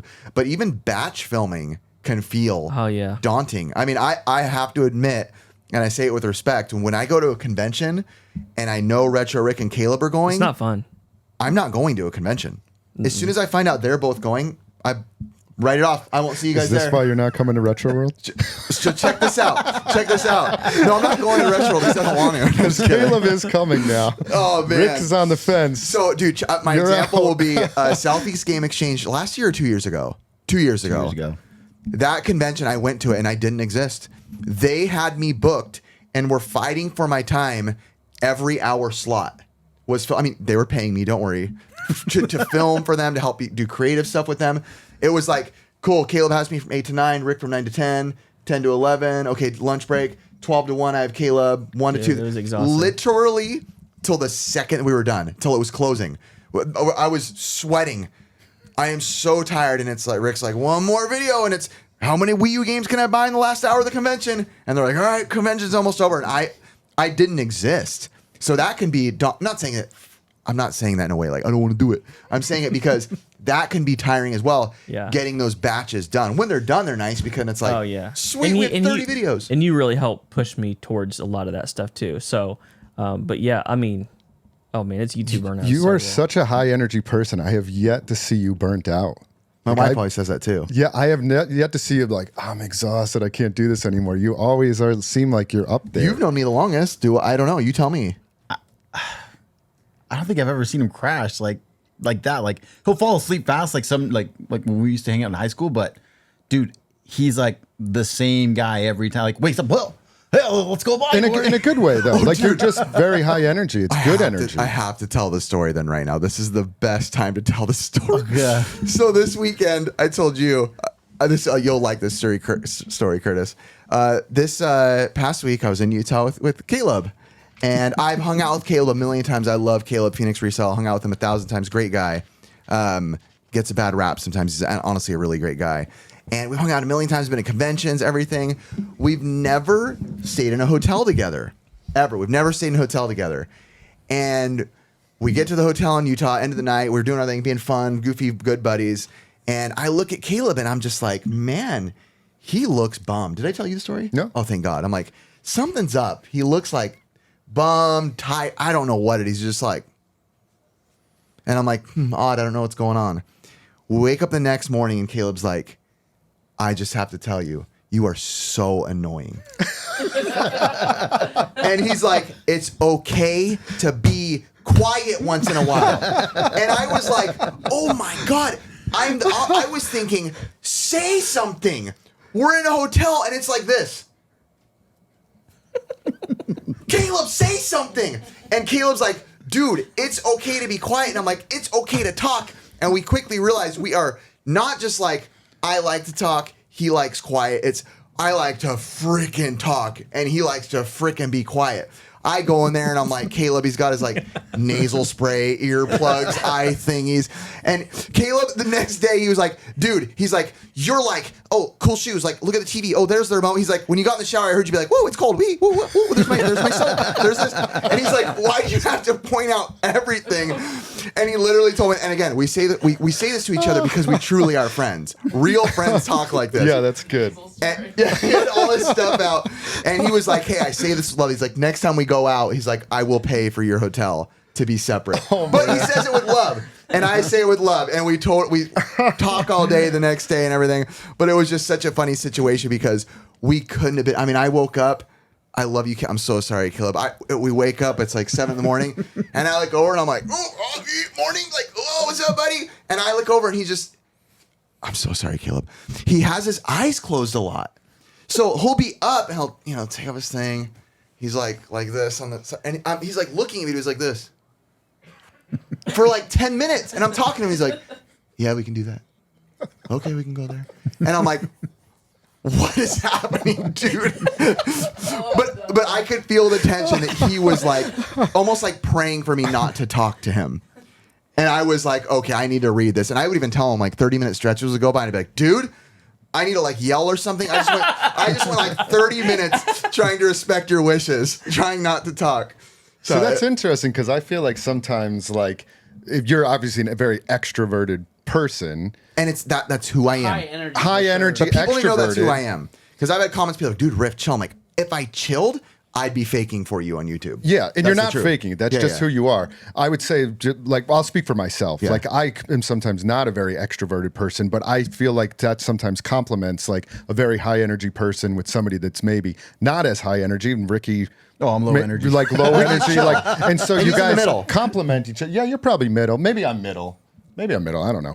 But I feel like you would compliment somebody if Caleb was low energy. Yeah, like you that. can't have one of all. If it's two everybody high energy quiet, people it'd be like, together- what is this podcast? It was all energy. It'd be like watching The View. It's just like everybody's talking at once. Right. Like, stop just it. Stop. Yeah. Especially two high energy people together. Horrible. It's like horrible. Horrible. match. It's worse than two quiet people. Yeah, two quiet people is not good either. Just sitting there. Two not quiet people saying is anything. brutally boring, but two loud people can be brutally annoying. And I'd rather have boring than annoying. Right. So I feel like they complement, but I know I'm annoying. I'm well aware. Like I have come to terms with that. All right, last question on this. What advice would you recommend if someone was feeling close to being burnt out from content creation? Yeah, I'll probably answer that question. I don't know. I mean, I would probably say something like that. The YouTube stuff is so weird to me now. I'm like, can you take a break? Maybe you just take a break. I don't know. Does it mess everything up? Well, here's the thing. The mega creators are on a very loose schedule. Most of the mega creators, it's almost like the only way you can take a break is if every one of your videos is like an event. And because again, going to this thing, these big guys, their ideas aren't like, oh, I went game hunting again. Because if you took a break and went game hunting and came back in a month later, game hunting, people are like, it felt like, what was the big wait? But with these guys, the big breaks, I feel like, are justified when it's like, I built a plane out of Legos and actually flew it. And the next month, I built Willy Wonka's island. This kind of stuff. I mean, that's when I went to this YouTube. That's what these guys are doing. I climbed a building using 9,000 suction cups. These are big events that you can wait and go, whoa, that's crazy. Whoa, that's different. But for guys like us who are more the day-to-day of what we do, it's almost more vloggy where you kind of get locked into that YouTube which I prefer. Like if you were to sit me down and be like, your daily life, Yeah. and you can just kind of like go game hunt, and people will latch onto it and like it, versus you have to do these extreme things. I'd be like exhausted. I'm like, I don't want to try to impress people by some weird. I think you told me a long time ago that someone told you, like, or maybe you told someone, like, the best way to do a YouTube channel is just film whatever you would do every That's what day I've anyway. always said. Do what you're already gonna do. Because you're going to do it. Yeah.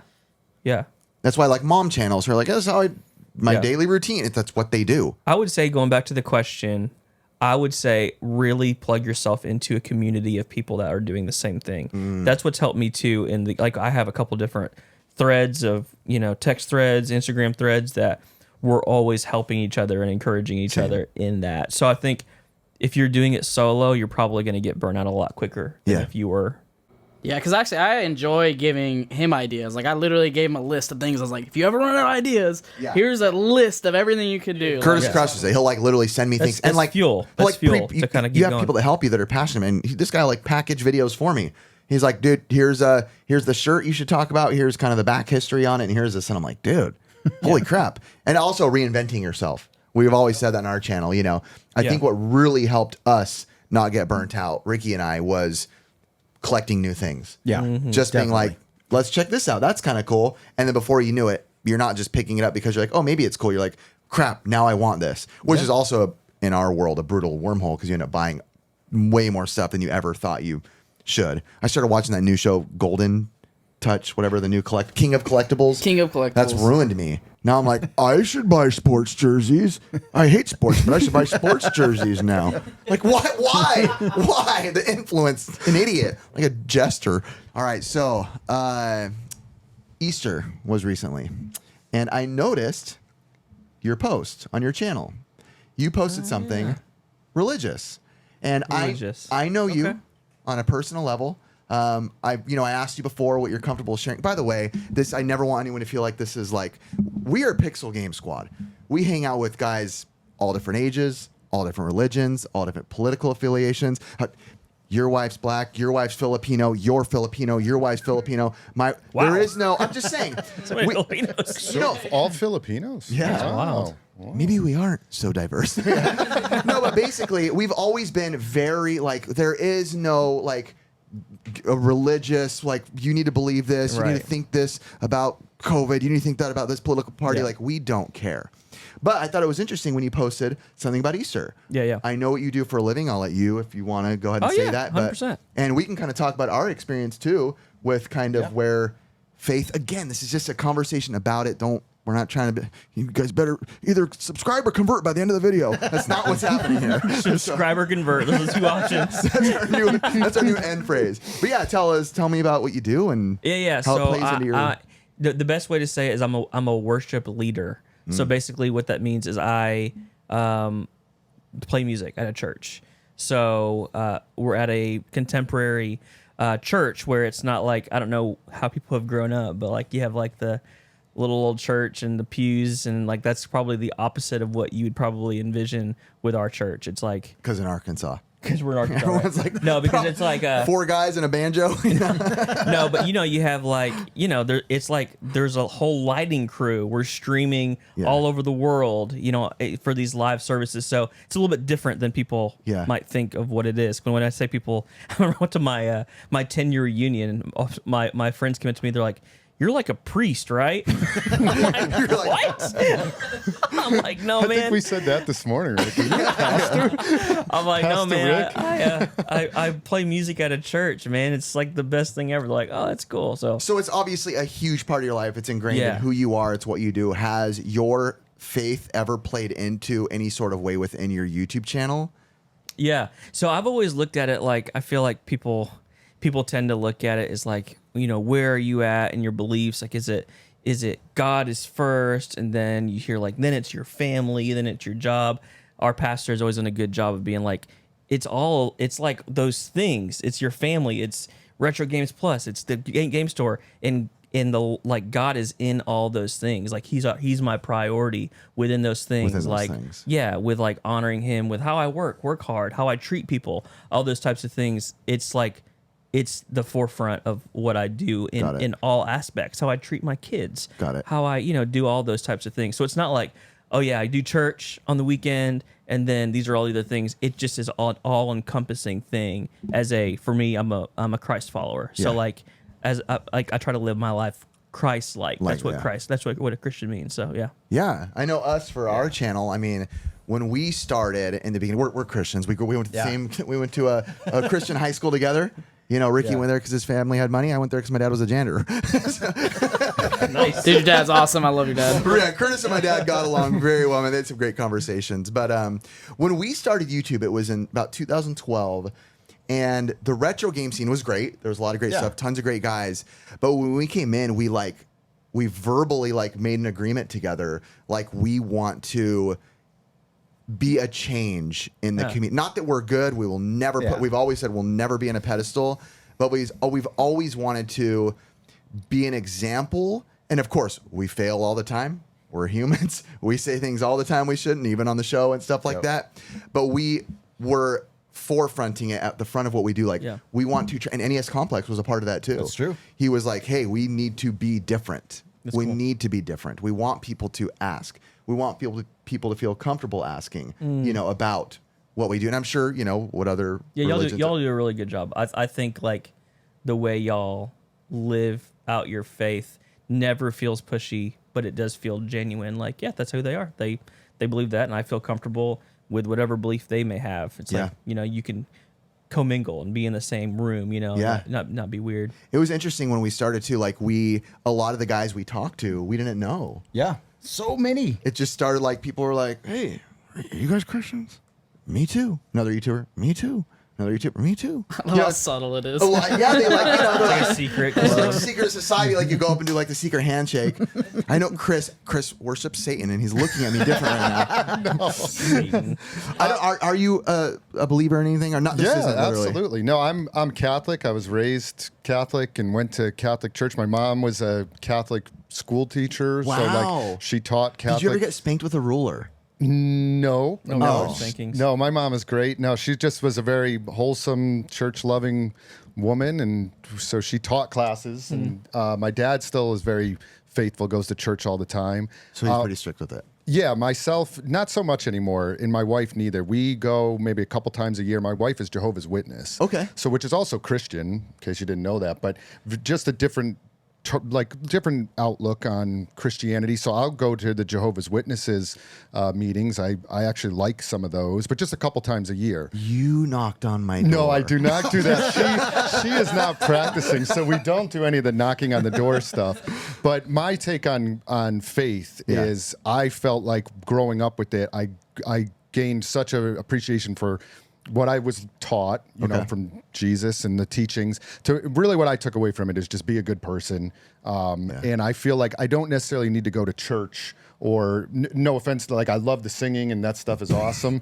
Worship pastors are the worst. But I don't feel like I need to do that. I feel like as long as I'm a good person and that's what Jesus wanted you to be, then that's how I interpret all of it. And that's what I if took you away notice what we're doing here, we're not like, oh no, dude, that's actually this is not what this is for. That's not what this is for right now. To be like, well, really, I mean, this is probably the Jehovah. You technically can't Come be join that. my and church. It's not really like it's not. That's not what this is about. It was just I just thought it was interesting because it was so weird to us when we came in and like I mean, not to name drop people like Phoenix Resale was as a believer and.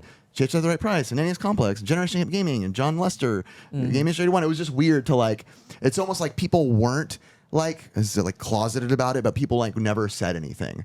So it was interesting to us when we did it and like kind of did our best to be a good example. I feel like we started to hear it. We're the Disney Game Chasers. We were the Disney Game Chasers, is what they called us in the beginning. Really? Yeah, that's kind of, Jay was the first one to say that. First one. He's like, you guys are us. I think he used some F words in there somewhere, but the Disney Game Chasers. And I was like, wow, that makes sense. I'll take it. Well, I don't know about anymore. Yeah. I don't want to be Disney anymore. I think the reason why we brought up this topic was just because on one of your community posts, you had posted something kind of religious, and you had pretty good outreach. Like a lot of people were just kind of like, wow. Like not a lot of people know your background either as like coming up into the scene. I don't like talk about. I'm not like every video I'm talking about how I'm a worship pastor and things like that, worship leader. So yeah, it just Did you get a consensus for the when you posted that? Was there like, was it half and half, or do you think people who didn't agree just kind of said? I just stopped looking at it. Okay. There was definitely some negative, like, why are you bringing this into it? And What did you post exactly? I just posted. It was like, during Easter. Yeah, just like the cross and like Okay. crown of thorns and just like what Easter meant for the day. Okay. Yeah. And yeah, I mean it's like my faith is literally my life. Like that's my life. Yeah. Like. So that's what's so helpful with even doing YouTube and these types of things. Like I don't freaking care. Yeah. Like it's interactions that I'm having with people and like being able to what Christians say is like be Jesus to people. Yeah. Like just love people really, really well. Remember when WWJD bracelets were all the rage? To bring them back. What would Jesus do bracelets? You ever see those? I don't remember those. No. Catholics. Yeah. So I mean just a huge part of my life. So Wow. that's why I did it. And I think that's pretty cool and interesting topic, just because it's like you don't have to fake yourself being who you are on YouTube, and it's just like an awesome thing that you're able to like have that audience for yourself as well. Yeah. But I also, think it came off very authentic with you. Like Yeah. you felt real. I don't know if it was your Southern charm, like I said, it mixed with it or something, but you just had, I think you pointed it out to me, Curtis, one time. You're like, we said something about Retro Rick, and you're like, you can just tell he's he has that something. genuine personality about him, and I hadn't even met him in person yet. You know what I mean? And you could just tell the authenticity that someone has, that they don't have to fake anything on camera or off camera. Yeah. You know, and that's a blessing. Our biggest example, and again, people who aren't believers, again, totally whatever, won't think this is a good thing. But for us, one of our biggest moments ever in our lives was, like we told the story earlier, of meeting Gabbo, and just found out who he was, and we never had a mission of like, we're gonna make this guy converted. But Ricky and I also, as Christian brothers, we're like, hey, we should be a light to him as often as we can, because there was things that. His perspective was a lot different in life. We never even asked him what he was, but it was very apparent he was nothing. And we're just like, dude, we need to love him like he's never been loved. Like when he fails, love him. When he does this, love him. When he says his friends talk to him this way, love him. And it was crazy. It was about how long after? It wasn't that much farther. What was it, like 3.5 years, maybe 4 Yeah. years. Really cool. He reached out to us one day and started asking us some questions. And I'm like, I'm never going to pressure you, bro. It's not my thing. That's not what I'm trying to do. And before we knew it, he was like, hey, I'm thinking about this. And then 1 week, he doesn't talk to us for a week. And we're like, dude, he hates us. We ruined his life. Like we did something in his life. Wow. And he goes, dude, I went on a trip and I accepted God. And I was like, and he was like crying, everything. It was a big scene. And again, for us, it was like a big moment for us because I think it felt very valid. Like it just felt good for us to know that there was zero pressure. I mean, ever. There was no forcefulness in us ever. It was just treating him like we wanted to treat him. Like you said, try to be, again, make this very clear to people. Oh, yeah. Fail daily, fail hourly on being the what I strive to be. Failing, that's part of it. But, so, yeah. Wow. All right, we're going to go on to our next topic. It's going to be the future of game stores. Ooh. And also the current state of GameStop. Got it. So future game stores. So I think what I see in this a lot is, as much as we talked about earlier, GameStop has been a meme of like sometimes what they'll pay you and stuff, this and that. But I think with the success that GameStop has, there's been a lot of talk about how game stores aren't surviving. We've talked about it before with physical and digital. And I know you guys said you had a long conversation earlier that we weren't a part of GameStop or stores failing, not surviving current market. What are they doing wrong? What are they doing right? I want to hear from you guys because you guys told us you're having that conversation, but we didn't get to be a part of that. Yeah, and Rick and I talked quite a bit just behind the scenes about, when he was buying the store and stuff, we talked a little bit. And so we've always chatted just about stores in general, but we were talking about GameStop. And I mean, I don't know. I've been thinking about it recently, like the future of where they're at.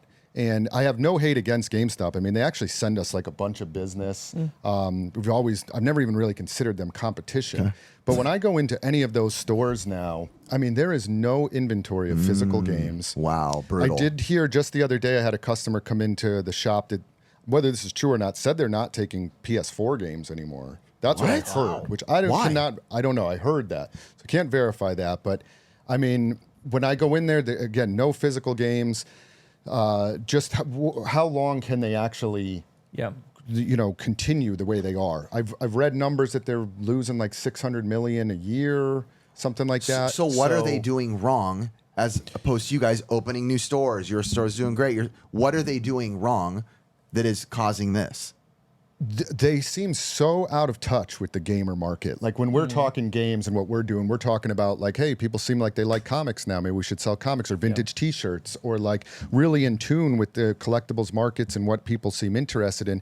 And sometimes things people aren't interested in anymore, and we'll just stop selling those. GameStop, I don't know if it's because they're just in a corporate headquarters in Texas and so out of tune with the gamer market, or maybe their CEO is out of touch with what's going on, but they just seem not very adaptable Yeah. to markets and what's really people want. I think you have to pivot for sure. Like there's a larger chain of like retro game stores in where I live, and for the longest time half their store was DVDs. Wow. So they're like 60% video games and then 40-50% DVDs, and it's like people aren't buying Billy Madison on DVD anymore. It's like you have to Ricky and I. on DVD. Why not? Do you know Ricky? Would you buy it? Would you buy it for $5? No. No. No. Maybe $1. Yes. Right. So I think especially with where everything is moving towards digital and things like that, you have to adapt differently to like what are you bringing to the table for your consumers as they walk into the door. So like as soon as I bought the store, I incorporated toys, movies, VHS, and vintage shirts. And my employees that were already there previously were like, "What are we doing? We don't know how to do any of this stuff." Yep. And I'm like, "I know, but this is where we're moving towards." Just to hop in on that, every time I've introduced something new into the store, my employees are like, "This is the dumbest idea ever. This is never Yeah. going to work. So- like, why are we going to sell?" Were any of them dumb ideas? Let me think if there was some. There. Which of those was an actual you know what dumb the idea? funniest one was, which was not even that dumb. Remember when spinners, the little spinner things, Fidget spinners? Yeah, baby. I remember they were my son was little at the time, and he was like, "Dad, these fidget spinners are awesome." And I was like, "Where do we buy them?" And he was like, "I can't get them anywhere." And we went to like a 7-Eleven. The guy was like, $25, and I was like, "We're buying fidget spinners," and we bought fidget spinners, and we started selling them in store. And my guys were like, they made like meme videos of us spinning fidget spinners, and then no. that died very quickly. Yeah. But we caught the wave for like a quick second. I think there but- needs to be a store that is called Trends, and they literally have something for 3 months that's popular. Then they sell all of it, and then they get to the next trend. That's they a cool sell idea. only Cool. that. Why would you for say that 3 months. verbally? I got a game store already. I'm not doing it. You're tapped out. Yeah. Shoot. But yeah, I just think you have to know your market. You have to be listening so closely and not be afraid to do this. Because so like our store that we bought was like, dude, 40% tabletop games. Yep. I don't have like the passion for tabletop You have games. nothing wrong because they do appear at like conventions and stuff. Yeah. as well. And there is a huge there's a market. market when for you go to most tabletop. conventions, one of the recent ones I went to, Yeah. that tabletop area was booming. Yeah. But I tried selling tabletop in my store for a while, and it did not seem to complement video games and the figures and everything. Not that there's not. I thought there would be a clear overlap Like between crossover those there. two, But there wasn't. But for some reason, there wasn't. I don't know. They sat on a shelf and we didn't sell them, and so that was one that after a while I was like, all right, we're not going to sell tabletop and games. we have some people come in and buy them, but overall, I mean, we did the due diligence. We looked at the numbers and we're like, oh, we're not making very much. That's retail space. That is a X amount of space on the floor, but we could be putting, vintage X-Men or whatever, and those would sell that, and they are selling. So Yeah. we have to like experiment. I think about it all the time, like with GameStop, because I'm like, man, if GameStop, there was a period of time where GameStop was selling retro games. Yep. And that was one period where I was like, okay, I'm a little bit nervous here. Like they might Because take if they over maximize this. it and become the best, If they became the best at selling retro games, we would not exist. I feel like they have 4,500 something stores across the whole world. They have the big brand name. Like they really could have dominated that market. They tried it. The last I've heard, that's completely shut down. I don't even know if you can. They sell them online. Do you know, Ricky? I think there was too much. Like there was too many bootlegs, and they were just getting bootlegs, so they were getting ripped off. So they've And ripped completely off the have they customer. shut that down? I think I they don't know. have.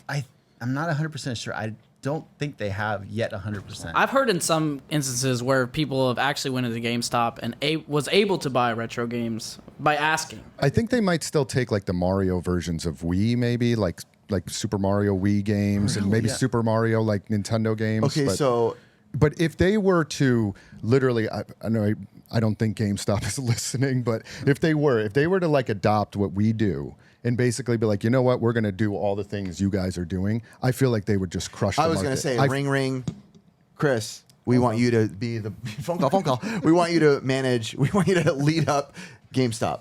What you I would walk in turn it- tomorrow, what do you do? I would turn it instantly into what Rick and my stores are. And I feel Really? like people would flood What would be back to first? those GameStops. What would be first to integrate in? Retro games. Right back. Games. Nintendo, Super Straight up Nintendo. Yeah, Nintendo. Shocking. Like literally showcases in the GameStops of Nintendo, Super Nintendo games. And you will get people that will flood right back Yeah, in. I think they just people don't do too- it. I think people too, like, have you seen those memes that people are like, they say things like, imagine one day people are going to say, what if we just put a bunch of stores in one big building and you can like shop in real life, like a mall, literally like a mall because they're all dying. Yeah. Like in 20 years, they're going to be like, that's going to be genius. We should do that. Yeah. It'll all come back. Like, it'll be like, that'll be a new experience. And I think even people are like, what's going to happen to retro game stores whenever physical media starts to take over? I think they're going to be stronger than ever because people are going to want to be able to still Things have do that come back. opportunity. But I'm saying not even come back. There won't be another opportunity because if PS7 or PS8 They is gotta, literally like, all break up the names. if they are all digital, people are still going to want the experience of buying physical product in some way or shape or form. I feel ripped off like with all the digital stuff because what are you going to trade in? You buy it for the same price, but you don't get squat. You get a download that could, if something happens to your PlayStation, wipes out, that's it.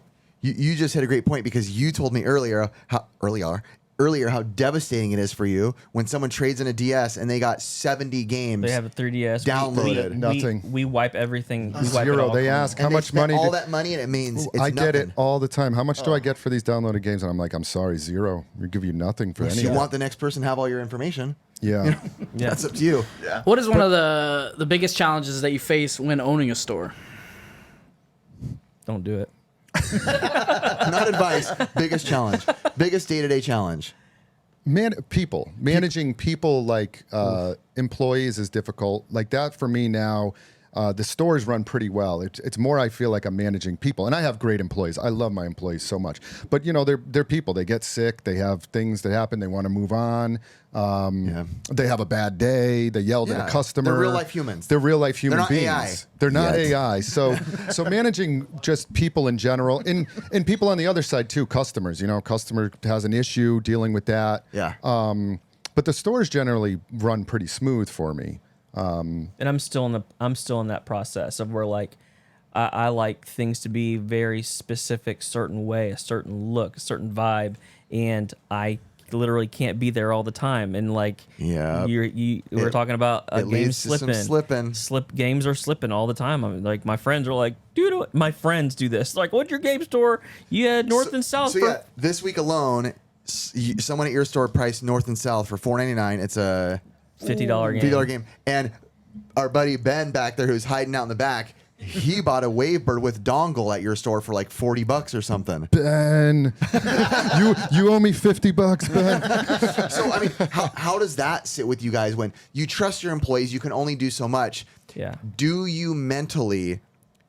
You can't dock them, but mentally be like a mental like, oh, it's kind of a I strike. have never yelled at an employee that I have for underpricing something one time. Got Never. it. Even if like it was a $300 game and they price it for $5, I'd be like, well, let's not do Well, that you again. can't because you yourself lost freaking Clay fighter fighters. sculptors in your own store. Yo, a That dagger. is true. But I never, there's a lot of arbitrary numbers. Yeah. Not everything has a set price in our system, so you have to look stuff up. And people make mistakes, and I've never been upset about that. It's just coaching moments. Yeah, every just time. coaching. It's And like, you have okay, well, to. this is what you should do. You kind of messed up on that, but I've never been upset at that. Yeah. Wow. And that's the ones they caught. What about the ones they haven't caught? Oh yeah. You know, there's probably Stop some. it. Oh, sorry. You know it's true though. We had a great customer came up to the counter and was like, "Here, man," hands me Mega Man X priced at $39.99, but it wasn't Mega Man X. It was Mega Man X3. 3. That's a tiny little 3 on there, but you should know by the front label. Remember when we remember went they to did Chris's Yeah. store and he's like, "Yeah, we have broken consoles for $20."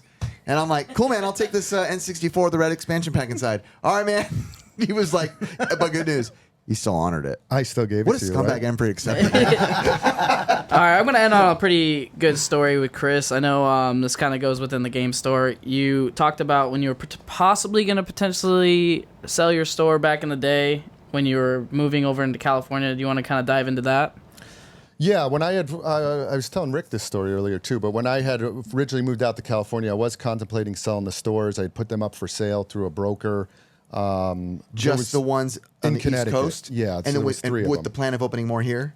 No, originally I didn't know if I was going to open more. You were out debating here. just being out. Just selling, being out, and being done with it, and maybe figuring out something yeah. else to do out here in California. Male stripper? Yeah, go ahead. What? Would have failed at that too. Not with Curtis as your client. Curtis would have kept me afloat. But it was the story was really that at the time I had one competitor who's a similar competitor that you have that I did. He was really the only one that was interested in potentially buying it. Made sense. I did let him come in behind the doors, behind the counter, and I had to open up the books and explain everything that we did.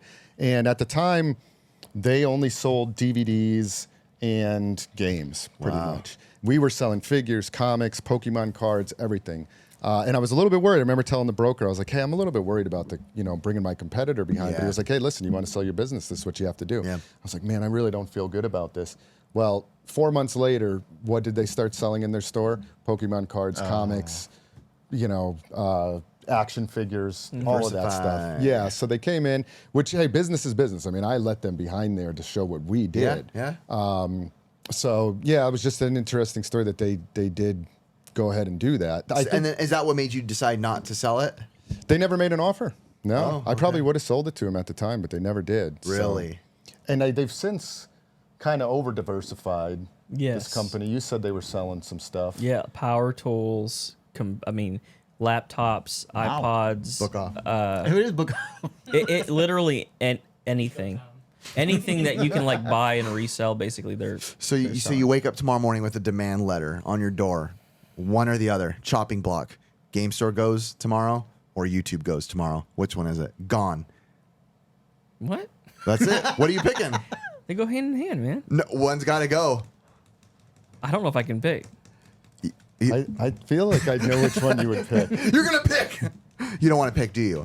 I don't want to pick. I guess I would probably lean now. This is crazy, but I would probably lean towards Game Store now. I keep thought you were going to say that. Keeping Game Store. I would keep in the Game Store. Wow, and fire literally me, huh? as a literally as a a long term more sacrificially for my family, because it's I don't know how long YouTube's it's so volatile, man. People, it's I could not post for a year. People be like, oh yeah, I'm moving on with Cody with a K. You know what I mean? It's there's just so many great YouTubers. It's Cody with a K is great, by the way. got it great. Yeah, even when I was talking to the higher ups at YouTube, I mean, these guys are making money on YouTube, and it's still they don't know. Yeah. Yep, I'm hot. I'm doing this, and then I'm not. So see ya. Nobody cares anymore. Last question: who has the better game store? Whoa. I haven't been to Rick's store. Ricky, you have to answer. Oh, man. Oh wow, Ricky has this to is answer. messed up. You have to answer. Whoa. Hey, forget them being our friends. Just answer, do bro. we have to answer too? Yeah. Or is it just Yeah, you can. I haven't been to Rick's store, so I can't. I can answer first. Who's is Go it? ahead. I think they're both. What a wuss answer. They are. What a no, wuss I was gonna answer. say. Game. Here we go. Well, because we made 2 videos today over at the stores, and his is set up such a I see it, and I'm like, man, I wish the store could look like this as a retail space, because the retail, he's got the high shelves that have so much retail space, and where ours is almost more of a destination. That's more the focus is Got it. we have museum, we have walls that literally we could have retail space. Whose was better? So I think his as a retail space is better. I think mine as a destination is better. What a stupid answer. I'm going to say Chris because he lives locally and I get way better discounts. Because if I say yours is better, you get to benefit me once a year. Okay. So I'm going him so I can get good deals all the time. Perfect. Ricky? Well, he did get a lot of our stuff. That's the cool thing. Yes, let's go, Ricky. Rick does Keep it amazing coming. store. He was there looking at You us. guys have definitely great Amazing, stores. yeah. Rick, They both have really good stores. we do say a lot, when we talk about good game stores, we talk about you guys equally because you are one of the places that does all of the above, right? And I think that's very important for guys. Yeah, I don't know any Yeah. other place that does vintage shirts and toys and games, all And- the stuff we yeah, love. you guys literally do what we love. The only thing you're missing, just one thing, both of you guys, sneakers. I tried Ooh. sneakers. Oh, it didn't work? I did. No, that is a whole nother. It's I like Figured it's like because the the sizes, it was tabletop. going to be like. It's like the tabletop games. Yeah. I started doing some sneakers in there, and I was like, okay, I'm What out of about my Pogs? element. I have I boxes. sold Pogs. Yeah, How'd they sold do? I have Pogs Pogs sets. before. No, I have sets. You really do? In one bag is a slammer and 20 and 20, so you can play. How do those do? They do great. You should put up a Yeah, you they're should at the just put front. up a stick and a rock and label it vintage toy and see if anybody bites. It is a vintage toy. Unlimited that's free the first free toy. inventory. There you go. I like it. Are we out? Curtis, Mr. Producer, are we done, brother? Yeah, we're done. I want to say thanks for Rick for coming out and doing this Thank with you, us. Rick. Yeah, Rick. He came here just for this. Just for this. Not the expo. Just for this. And big shout out to Beto behind the scenes. And Beto! Ben's here as well for the Ben's support. Ben rolled up in a Dodge Viper, guys. Yeah, Man, did. He's big just- flex. Chris thought he was flexing with a bonk shirt, and then Ben's like, "Come here, nerd." And last thing to close it out, we got all of our podcasts on audio only, and the link will be in the description. And please download; it really helps out, guys. So Yes. thank you. Thank you. Yeah. Retro Liberty Plus. Woo!